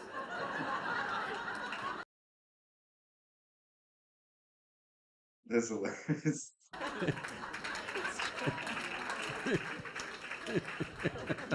Damn. So people keep coming up to me on a daily basis, Sadhguru, I can't work with this person, she's so horrible, I can't do it. I tell them, see, in this world, this is the sort of people who exist, like this, like this. Guys, there's always going to be a Christina. No matter where you go, there's always going to be someone that's very loud that talks in all caps, that says nonsense comments, that just asks what kind of food they should get. Just learn to persist, just learn to be in the moment, learn to accept this and not allow these people to affect you. Like this, like this is the kind of people there are. But if you want to work with ideal people, you must go to heaven. And today. Today. But if you think All right, I'll see you guys in heaven. What you're doing is very significant. You must learn to work with all these horrible people. This is how the world is. If you think what you're doing is very significant, you learn to work with all kinds of people. You will see horrible people will do wonderful things. Yes? Yes. I love this guy. This is pretty cool. Oh yeah, the Joe Rogan method.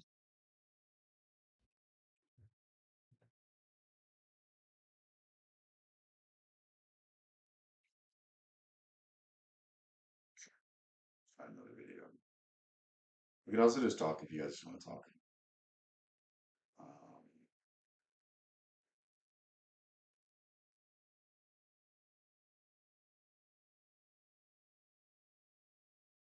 it's 20 minutes.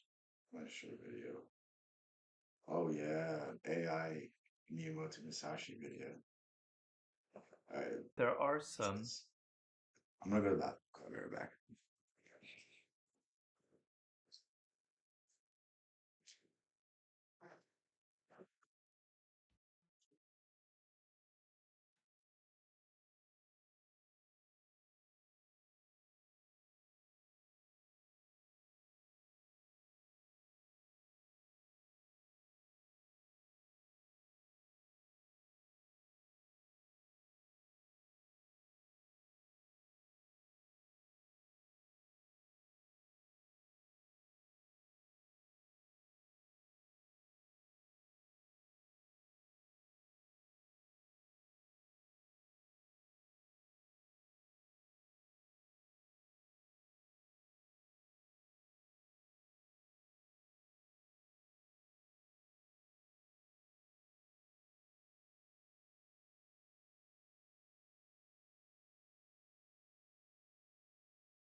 Yeah, that's me. Yeah, why did it take you like 10 minutes to respond?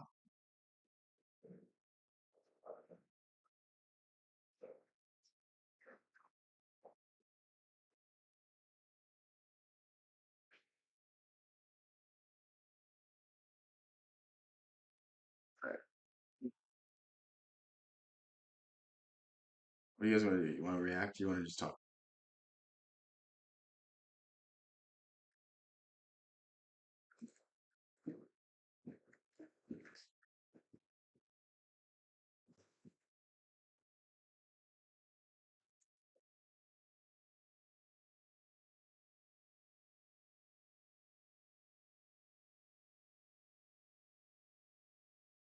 Books that stick out in my mind that have had a very, very big impact on me.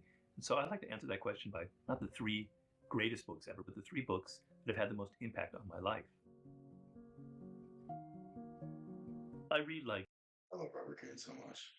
I just did a video on all of the Robert Greene books that I've read, and I didn't rank them. Maybe I should have ranked them, but that's another video we can do. Robert Greene's videos. But what I did was I explained what they were about. I explained the overarching ideas, and I explained why you should read them if you're struggling with certain things. And I think the whole video when it comes out. I just have to upload it and stuff, but yeah. Not sure when that'll be out, but you guys will see it soon. Thousands over the years, thousands of books for research. And so it's kind of like people will often ask you who's your favorite child if you have a lot of children, and you'll inevitably say it's like the last one, etc. So it'll be like the last books I read are my favorites. But there are some Oh, I have 10 toes. That was the joke. that stick out in my mind that have had a very, very big impact on me. So I can remember when I was very young, I must have been 15 or so, I got a copy of Machiavelli's The Prince. Now I can assure you Very that I good hardly book. understood a word of it. I had never worked anywhere. I had no knowledge of power. I had never been in like a court-like environment. I'd never been around anybody like a prince or anything. But I loved that book. I thought it was fantastic. It had no relevance to my life in high school, obviously. But what did I love about it? I loved Prince is a really, really good book. Frankly, if you're interested in the 48 Laws of Power, um, and you read that book, you also really like The Prince because you can see a lot of Machiavelli influence, Robert Greene.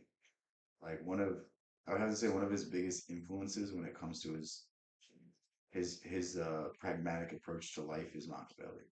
Like people call Robert Greene evil, but he really just lays out the facts. He kind of takes a cold perspective. He kind of sees things in a manner that it's more like life isn't easy, life isn't fair, and we need to understand this reality so that we can position ourselves in the best manner. And that's where he really takes a lot of heat for because people call him evil, people call him manipulative, but the truth is like inherently we're all manipulating each other to a certain degree. Inherently, we all want to get what we want from the other person, and it's understanding this reality and understanding this difficult reality, especially in a leadership position, that is going to take you the furthest in life. the brutal realism of it. I love the fact that he was looking at human beings as if we are these animals that we are, and he was analyzing it without all the usual guilt, all the usual moralism that's going on in the world. He was just presenting us as we are. I didn't really understand experientially what he was talking about, but the style of it, the clarity, the pragmatism, the beautiful language entranced me.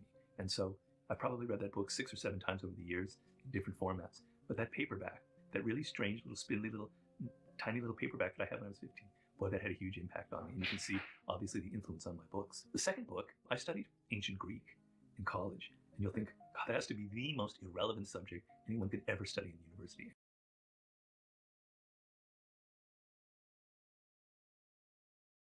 Dude, I wish.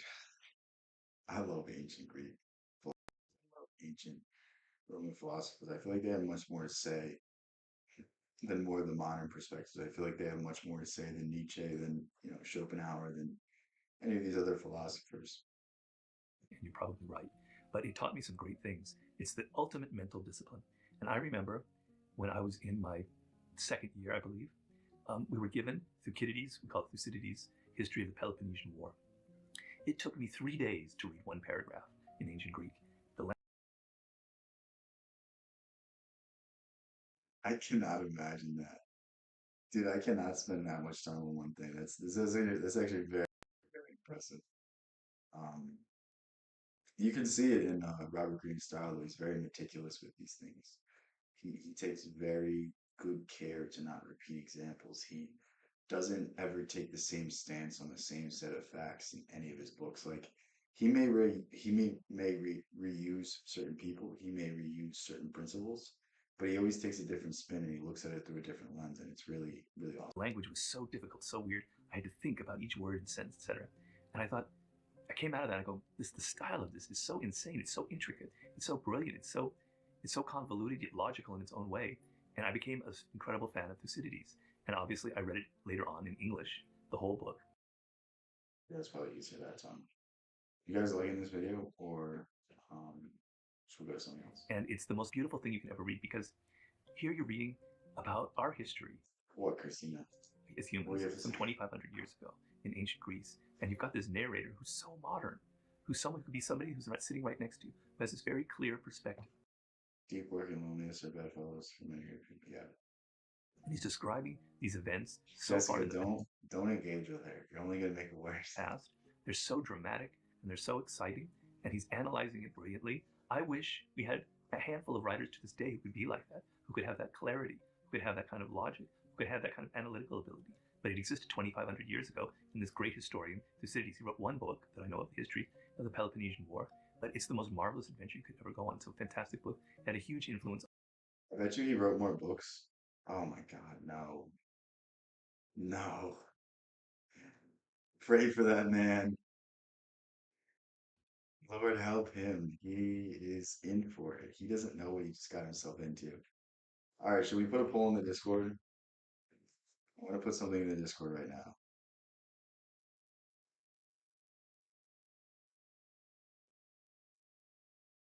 How long does Christina's relationship last? Or no, does Christina's relationship last?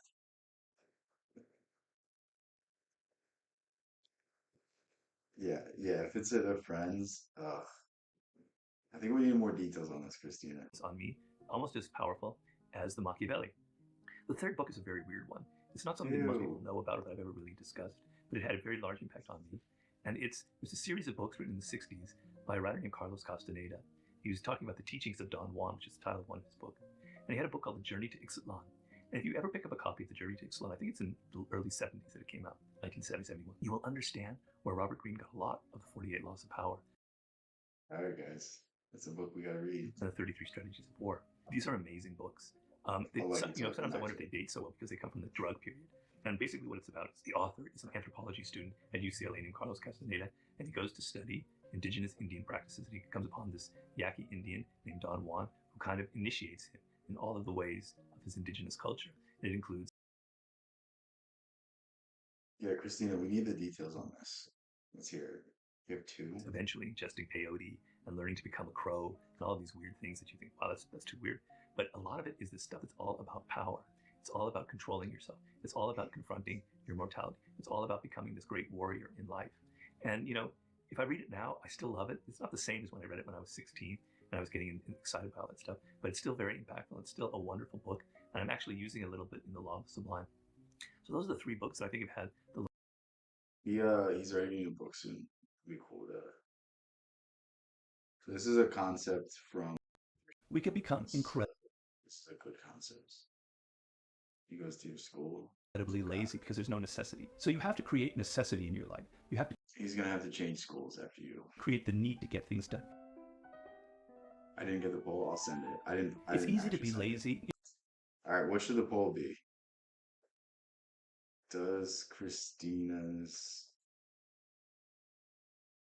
relationship last? Yes. No. Pray for that man. Okay.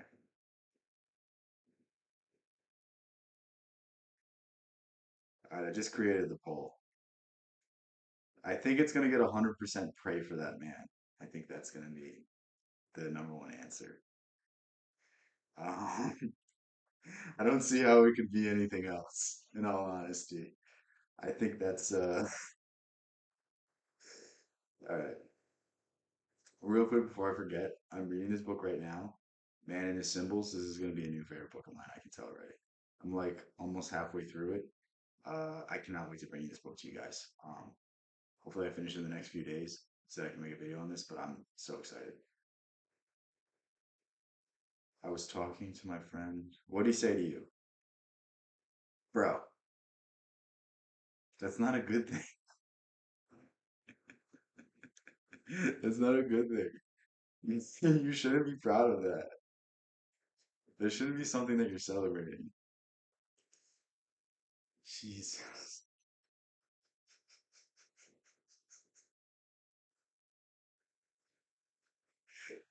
I just have no words. I truly have no words. If you don't have any emotional connection to what you're involved in, I'll give the example that I have personally is when I lived in France, I had Jessica, I don't think it makes it to first date. spent years learning French in the university, but it never really sunk in because I wasn't paying deep attention to it. It didn't mean so much to me. But there I was in Paris. I had to struggle. I had to survive. I had to get a job. I had to get a girlfriend. And suddenly, because I had to do it, because it was important to me, because it was necessary, because it was what I call death ground, either learn French or get... So he's just saying put a sense of urgency. And this is something that you see through not just the cringe advice, It's not just like, oh, David Goggins, you got to do it every single day. Oh, Jocko, you got to do it every single day. Do it when you don't want to do it. Like, such as that nonsense. It's something you'll find in any Stoic work. Any Stoic work, like the letters from the Stoics, you'll find it in Meditations, you'll find it in Epictetus. Basically, the meaning of life comes from that it's short. The meaning of life comes from that it's not everlasting. That one day we'll die, and if we go through life not doing the things we want to do, you're gonna regret it, and you won't be able to go back. So do things while you can, and that's really the simple idea behind it. But this one's more of a severe thing. This is more putting your back up against the wall so that you gain the presence that you really can. This is something that you might want to do if you're not able to find presence, if you're not able to get in the present moment, because I mean, this is a really good Osho concept. What he was basically saying is um, the reason why people go thrill seeking is because in the moment when they are on that roller coaster, in the moment when they are jumping out of that plane, that's when they feel the most alive. That's when they have to focus on the present moment. And focusing on the present moment gives them that awareness to feel alive for once. Like, think of, I mean, sometimes when I fight, I get afraid, but sometimes when I fight, I can't focus on anything aside from fighting. So it gives me the creativity. But if other things are on my mind, if I'm upset about, maybe a video didn't do well, maybe I didn't do good on an exam, maybe I'm just overall tired. If I'm worried about other things, if I'm not worried about fighting, then I'm going to be bad. But if you put yourself in a situation where it almost forces this, this is really the ideal. But I'm not really necessarily sold on this idea. I think it's something that you should do if you find yourself struggling to get any progress. Put a deadline, put something behind you, put something that means you can't slip up. Like for me, for the longest time, I always had a backup plan. For me, for the longest time, I always had a career. But the more I push myself into this, the more I feel like this can really work out, is the less and less I allow myself to have that backup plan. Because for me, like, dude, in a year I'll be extremely qualified. I'll be able to, get any job I want basically. But like, that's not what I want to do. I don't want to work for a corporation. I don't want to work for 40 years. I want to be able to do my own thing, have my own time, write books, expand upon ideas I have. Like, I can't have it in my mind that I have a safety option. I can't have it in my mind that I have any path out aside from the one in front of me. Because if I have a backup plan, that means I'm not driving as fucking hard as I can on the plan I'm on right now. That's the idea behind it. It's not necessarily something that you shouldn't put any negative ideas, you shouldn't put any fear, but you should just take away those safety outlets. Like, I mean, I'm not saying it's the smartest thing, but I'm saying this is what I'm doing right now in terms of driving myself forward and driving myself to what I want to do. Because the thing about this is, like, if I don't ever succeed on this, I'll still be happy. Even if I don't get successful, I'll know that I tried and I know that I'll give it my best effort. I know that I tried so hard and things didn't fall into place, and I'll be happy with that. But if I just give up, if I just stop trying, if I just look back on this in 20 years, I'm gonna be saying, you know what? What if I just put one more video? What if I just tried one more time? Could that have been the time where everything fell into place? And I don't want to give myself that option. I don't want to give myself that fear. I don't want to know that I could have done more and I could have done something that really established myself in this dream of mine. You know what I mean? Like, I'm never gonna find out if I'm I'm gonna work in a 9 to 5 for the rest of my life. Like, I'd rather know that this didn't work out. I'd rather know that this isn't what I wanted to do. I'd rather find out for myself before I'm pushed into this path, before I'm pushed and it's too late and I ingrained certain beliefs in my head that stopped me from ever trying to do these things. You know what I mean? Like, a big reason why a lot of people don't post content on the internet is it's not because they don't want to. Most people in this world want to be famous. Most people in this world want to be recognized. Most people in this world want to get positive comment after positive comment. They want to be, you know, just engulfed in all of these ideas and feel like they mean more than they really are. And it's like the thing that's stopping them isn't, it's not that they don't want to, it's the fear that they might lose their job, the fear that people might not respect them, the fear that people might think they're idiot. But it's like, I don't give a fuck about that. I don't give a fuck. I don't care if you think I'm an idiot. I don't care if you think I'm dumb. I don't care if I never get a job ever because of the things I've said. I don't even say anything controversial, but someone will find something controversial. And the truth is, like, I don't care. I'd rather be authentic. I'd rather be who I am. I'd rather express myself. I'd rather find it through my authenticity than find happiness through a fake path, find happiness through a fake career, find happiness through something that I don't find meaning. I find meaning in this. It was fun for me. This is enjoyable. I might be tired right now. I might be exhausted right now. But that doesn't mean that I'm gonna stop because I love doing this. Like this isn't work to me. There's gonna be a day and age where I'm making a lot of money doing this, and it's still not gonna feel like work. I'll be able to do this all day long, and it's like that's what I want to drive to. I want to drive to something on a higher level, something with a deeper purpose, something that gives me meaning, something that makes me feel like I'm doing something, feel like I'm doing something that's helping me and helping others, feel like I'm expressing myself in a manner that so few people can express them in, and that's really the cool part about it. So many inventors and businessmen failed. Yeah, yeah, and that's the thing that separates me from everyone else. Um, I don't like tooting my own horn. I don't like saying I'm like this is not to say I'm better. This is not to say anything. But what I've noticed about myself is I have the persistence that most people would never even imagine. Most people would never come on camera thousands of times and fail thousands of times and still believe they could win. Most people simply aren't cut out for that. And if you could take one thing from me, take the never ending spirit to win. Take the never ending spirit that, you know what, maybe it doesn't work out today, but it's gonna work out. And every day we're getting closer to that desire. Every day we're getting closer to where we want to be. And every day things are getting easier. If you only learn that from me, I'm happy. If you only learn that from me, good. And the truth is like the videos I've made, it's just gonna be a testament to this idea. They're just gonna be a testament to the undying human spirit, the undying will to succeed. And it's that thing that's gonna separate you from everyone else. It's not talent. Sure, I'm talented, but that doesn't mean that I'm recognized right away. You know what I mean? Like I have all the talent in the world. If I apply myself to anything, I can do it. But that doesn't mean you're supposed to succeed right away. If anything, it's better that I have talent and didn't succeed because that means I got better.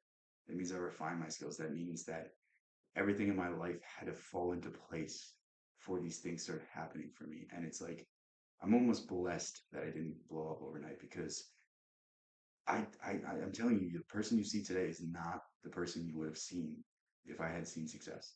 I probably would have let the success get to my head. I probably would have let the views get to my head.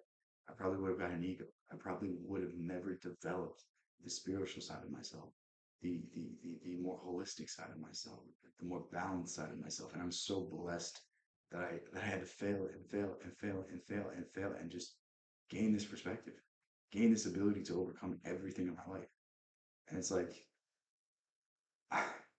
you almost got to smile and be like, everything happens for a reason, and this is the reason. But yeah, Get the hell out. You're not going to be able to survive. I learned I wasn't lazy. So your laziness is something that has to do with you. You're not connected to something deep enough. You don't feel the necessity. You don't. no one's lazy. You just don't want to do things. Like if you can't justify in your mind why it's for a deeper meaning, that's quote unquote. Like think of any student that does poorly. There's a subject that they like. There's a subject that they can study all day. Like one of the dumbest people you ever meet, I guarantee you, if you ask them about fantasy football, they can name every single player, every single statistic, every single game that's happening this week, every single fact about something that doesn't matter anything. And it's like, imagine if they applied that for science. Imagine if they applied that for mathematics. Imagine if they applied that for philosophy or some sort of business. Like, imagine where they would be. And that's the truth. Like, if we can assign purpose and value to things that are valuable, that's the path forward.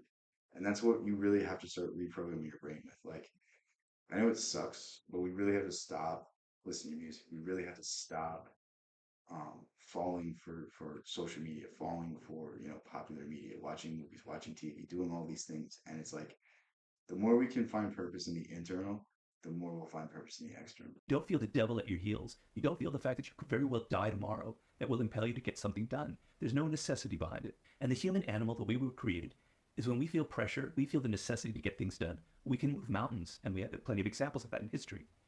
It's not necessarily pressure, it's the presence. So don't feel like you need to put yourself on death ground for the sake of creativity. Just have presence. Find yourself in the current moment. Anchor yourself in the current moment. Find the center of yourself. And when you find the center of yourself, everything just seems to flow. Putting yourself on death ground is something you should do if you're not very good at meditation. You're not very good at calming down your thoughts. You're not very good at gaining perspective. This is a good practice for, I would say, 90% of people. But if you're someone more spiritually inclined, you don't need to do this. Just get presence. Just get awareness. But when that pressure, like almost I hope that made sense. Ask questions. like a barometric pressure. That's very, very, very important. I agree with this 100% if you can't meditate, 100% if you can't do these other things, because it's going to give you presence that's going to allow you to conquer things. But if you can gain presence through other means, it's never good to force it with some sort of fear, with some sort of anxiety, because it's going to warp it in a certain degree. Releases, and we don't feel the need to get something done. I'm gonna explain to you something that's very, very important. It's something that actually just clicked this week for me, but we've all I don't know if all of us have watched fights, but like we've all seen fighters, you know, maybe it doesn't have to be a fighter, maybe it's just an athlete that show up in the big game, that show up when it counts most. And what is that? Some people think that it's the anxiety and fear that gives them that edge, that they step up in the big moment. But what that is in the big moment they just accept the reality of things. They're aware of the present moment. They allow this heightened anxiety to you know just excite them, to just allow them to perform. They don't assign any value to it. They just see it as normal. And it's the same thing as it's literally the same thing as the person who you know, pretends like it's just practice, pretends like it's just another day, and all they have to do is perform. Because everyone else is anxious, everyone else is scared, everyone else is feeling the adrenaline, and like if you just have presence and awareness in this moment, it takes your performance tenfold. This is what made Jordan so good in the prime time. Jordan just treated that moment like everything else. Jordan didn't rise to the occasion. He elevated himself to the occasion. He elevated himself to the point where it was just another shot. It didn't mean anything to him. I don't know if rising to the occasion is the right analogy. The occasion lowered to him. That would be a better analogy. That instead of rising, he lowered the occasion. He lowered the pressure. He lowered the anxiety. He allowed himself to take all the energy and all the adrenaline and just perform. Use this to his benefit instead of his detriment. And I think this is something that we should start understanding more, because people feel pressure, they feel anxiety, they get scared. But if they just take a few deep breaths and understand that whatever they're doing isn't as scary as they think, that's a lot of the issue with performance anxiety. We could become incredibly lazy because there's no necessity. So you have to create necessity in your life. You have to create the need to get things done. You have to give yourself deadlines. You have to remind yourself that tomorrow everything could go kaput. COVID could come back. You could be fired. You could die. You could have an illness. Give yourselves a sense of urgency that I need to get things done quickly. And then when it comes to making decisions, a lot of time what afflicts people is this idea of, I'm not ready. I'm not ready to start my own business. I'm not ready to quit this. You're always supposed to start something before you're ready. When you start something before you're ready, you challenge yourself just enough. Most people never challenge them to fail. And if you have never failed, then that means you're not pushing yourself hard enough. That means you're not stepping up the competition enough. If you never fail, then that means you're not daring greatly. That means you're not daring to accomplish enough. And if you never fail, you never know how good you really are. And if you never know how good you really are, you never know what you have to do to improve. So I urge you to seek failure. I urge you to seek out things that are beyond your current perspective, beyond your current means, beyond your current skill level, and slowly build up that skill level. Because when you know how good you are, then you know what to do. You know what to apply to the next situation. Like if I go into training and I submit everybody, that doesn't mean my jujitsu is good. That means I'm not fighting good enough people. That means that I need to challenge someone with a higher belt ranking than the last person I fought, because I need to find out what I'm bad at. I need to find out what submissions don't work. I need to find out what submission will work on the best person in the world instead of using it on people that are just bums. I need to tighten up my technique so I can submit these bums even quicker. Like, you never know how good you are until you test yourself, until you fail, until you come up short again and again, and then it just clicks of why it's happening. This job. I'm not ready to break up with my relationship, which is toxic or whatever. Give me another few months. I've got to prepare myself. I want you to get this idea that you are ready, that you have to try and do things before you think you are ready, right? If you think, well, I'm not prepared to start this business. I need to go back to business school. I need to learn more and more. Shut up and do it. Just Take the first step. Taking the first step is always the scariest part of anything. The first step is always the most daunting, but there's no journey that you can take more than one step at a time. Take the first step, then the second, then the third, and the fourth.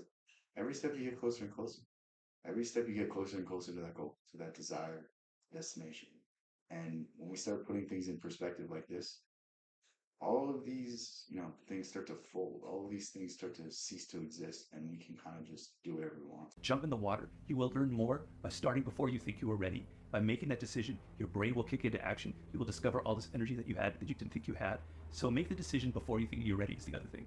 The final thing I would say is laziness is not all that bad. I must confess that I have moments of laziness.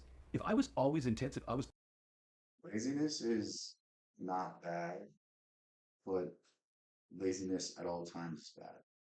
Laziness is good. It's a good skill to have because you're going to be able to become enlightened easier.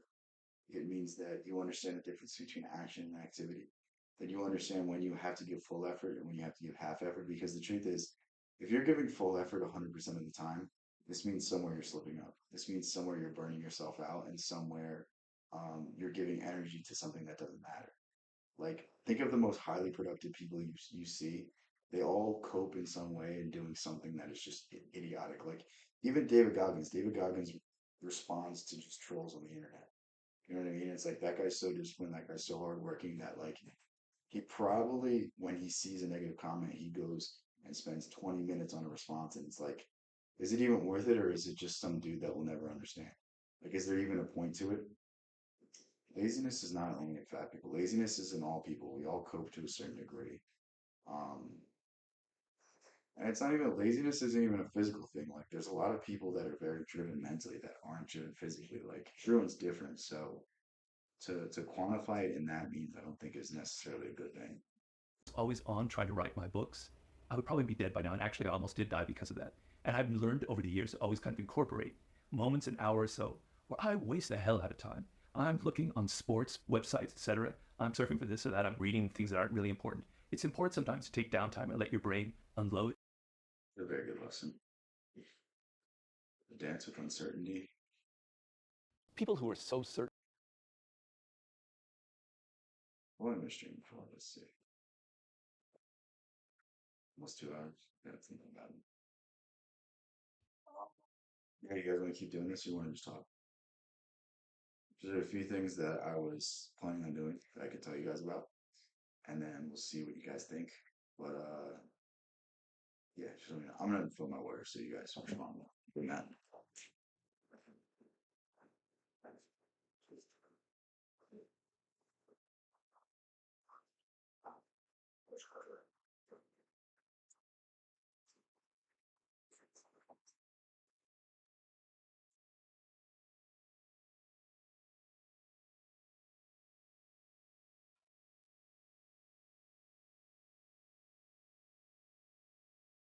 Your man is here. Ew! Don't say that. What the fuck? All right. Christina is. Should we time her out? I'm deleting that last message. That is gross. I don't want to know that. What the hell? All right. So, hold on. Let me change the layout. I'll take it off Robert Green. I'll make it my face. Bro, why is Christina sending us messages like that? That's something no one wants to know. Damn. All right. So, the things I'm planning on doing is I told you that I did a. Get out of here, Christina. Should I just time her out so she's not here anymore? I don't want to. I don't want to see your messages after the last message. We'll do a 10-minute timeout so she can't come back. God. Yeah. See, I timed her out. So,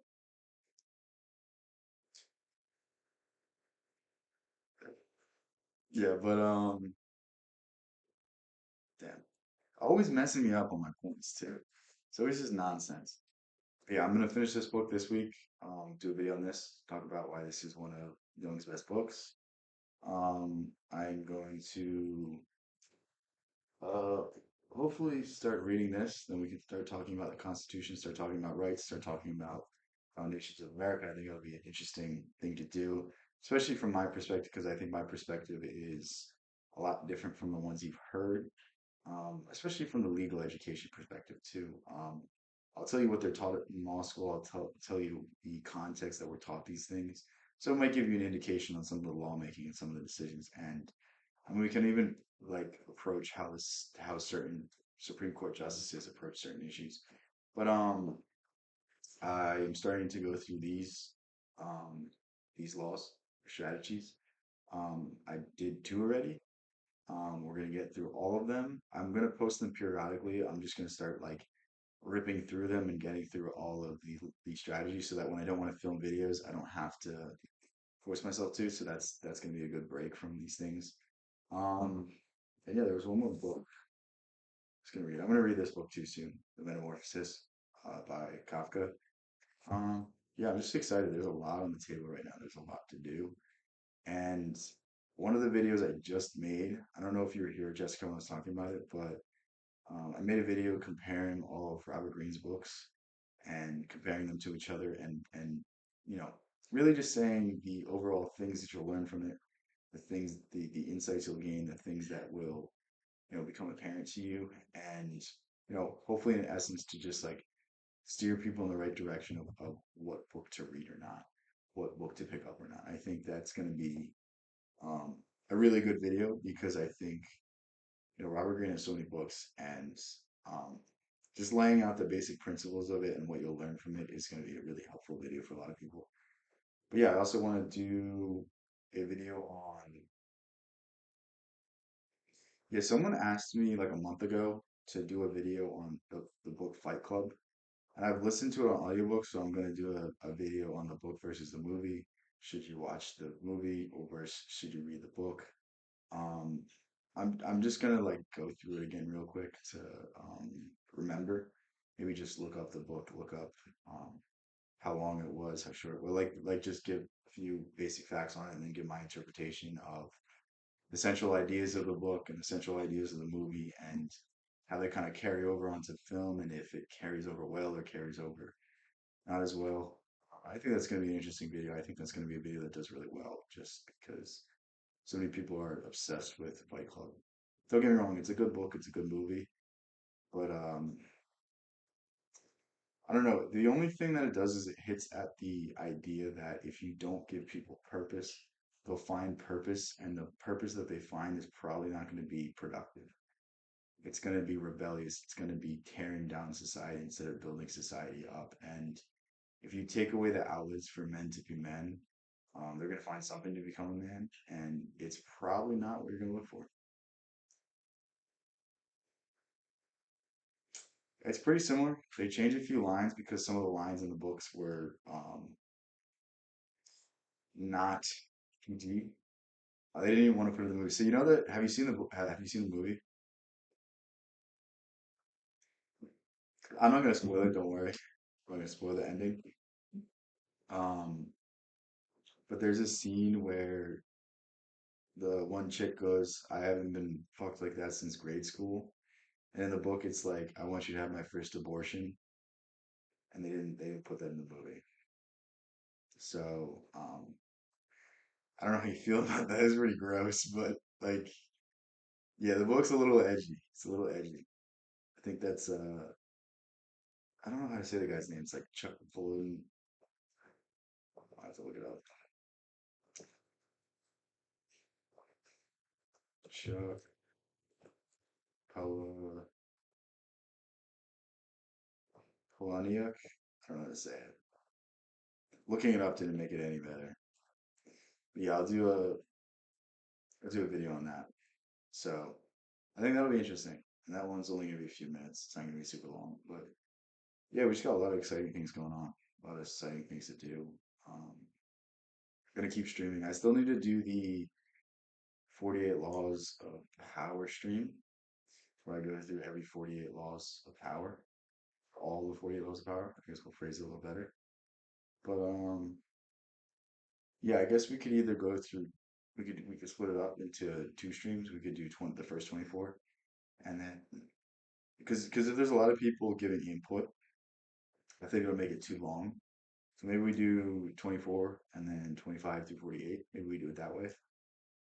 Or if people aren't giving input, we could just go through all of them. Who knows? Who knows? But I think it'd be fun. I think it'd be a fun thing to do. Yeah, that's just what we're gonna work on. Hopefully Christina doesn't tell us any more details about her personal life because I'll have to end the streams. But yeah, um, should I check what the vote is at? Let's see, guys. If you're not in my Discord, join the Discord just to vote on this poll. Damn, it's only me so far. People are just hating. People don't want to vote. They don't want the truth to be out there. Yeah, no, there's just it's just gonna be exciting to do all these things. I think there's a lot of good ideas I currently have, and then we're gonna continue to build out the school community. I think the school community is gonna start being a really cool place. I think it's gonna be a place where not necessarily more serious, but just higher level ideas are spread. You know what I mean? I think that's gonna be cool. For now, the Discord's just, yeah, I don't like it right now. I mean, it's not what I imagined it to be. And obviously, nothing's gonna be perfect, but I imagine it was just gonna be half people making fun of each other, half people helping each other, and just overall positivity. I thought that's what it was gonna be, but it doesn't really seem like that's the crowd I attracted. But yeah, we'll see. We'll see.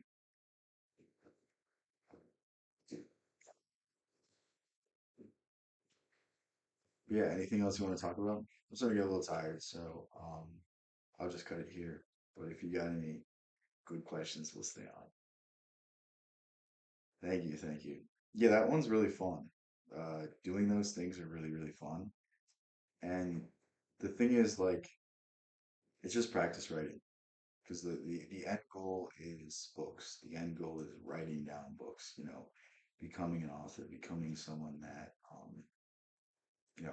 can spread ideas through the pen, not just through the voice.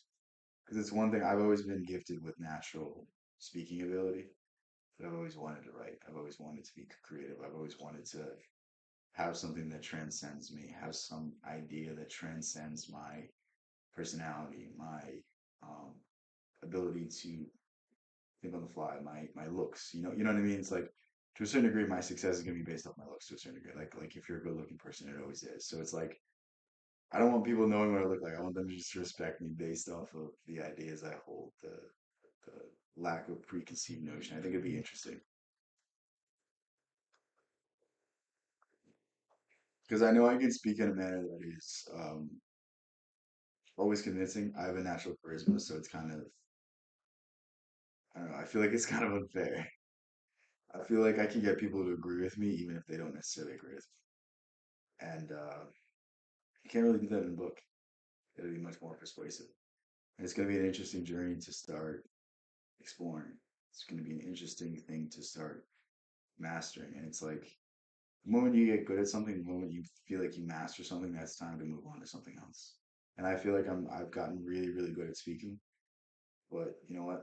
Maybe through writing I get even better. Maybe through writing I get even better at expressing my ideas. And it's all about, you know, finding different skills and learning how to tie them together. Learning to multiply your skills through adding more skills. Learning new things for the sake of mastering old things. And I mean we can go back to the Book of Five Rings real quick. When you see the way in one thing, you see the way in everything. When you master the way of one, you master the way of all. And it's really what you see. The better you get at something, the more you see its applicability in everything.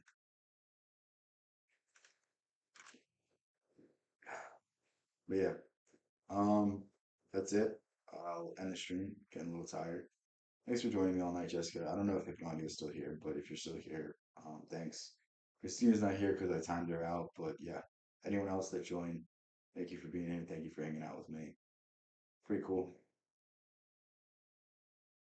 Yeah, yeah. don't include her in that. After what she said tonight, she ruined my vibe. I was gonna stay on all night. She just ruined it. No, I'm just kidding. But thanks for hanging out with me, Jessica. You're the best. You're the best for always hanging out. It's always good talking to you. You always ask good questions, and it's weird because I feel like the more we stream, the more like we kind of like it's like a weird friendship. Like we don't know each other, but we know each other, and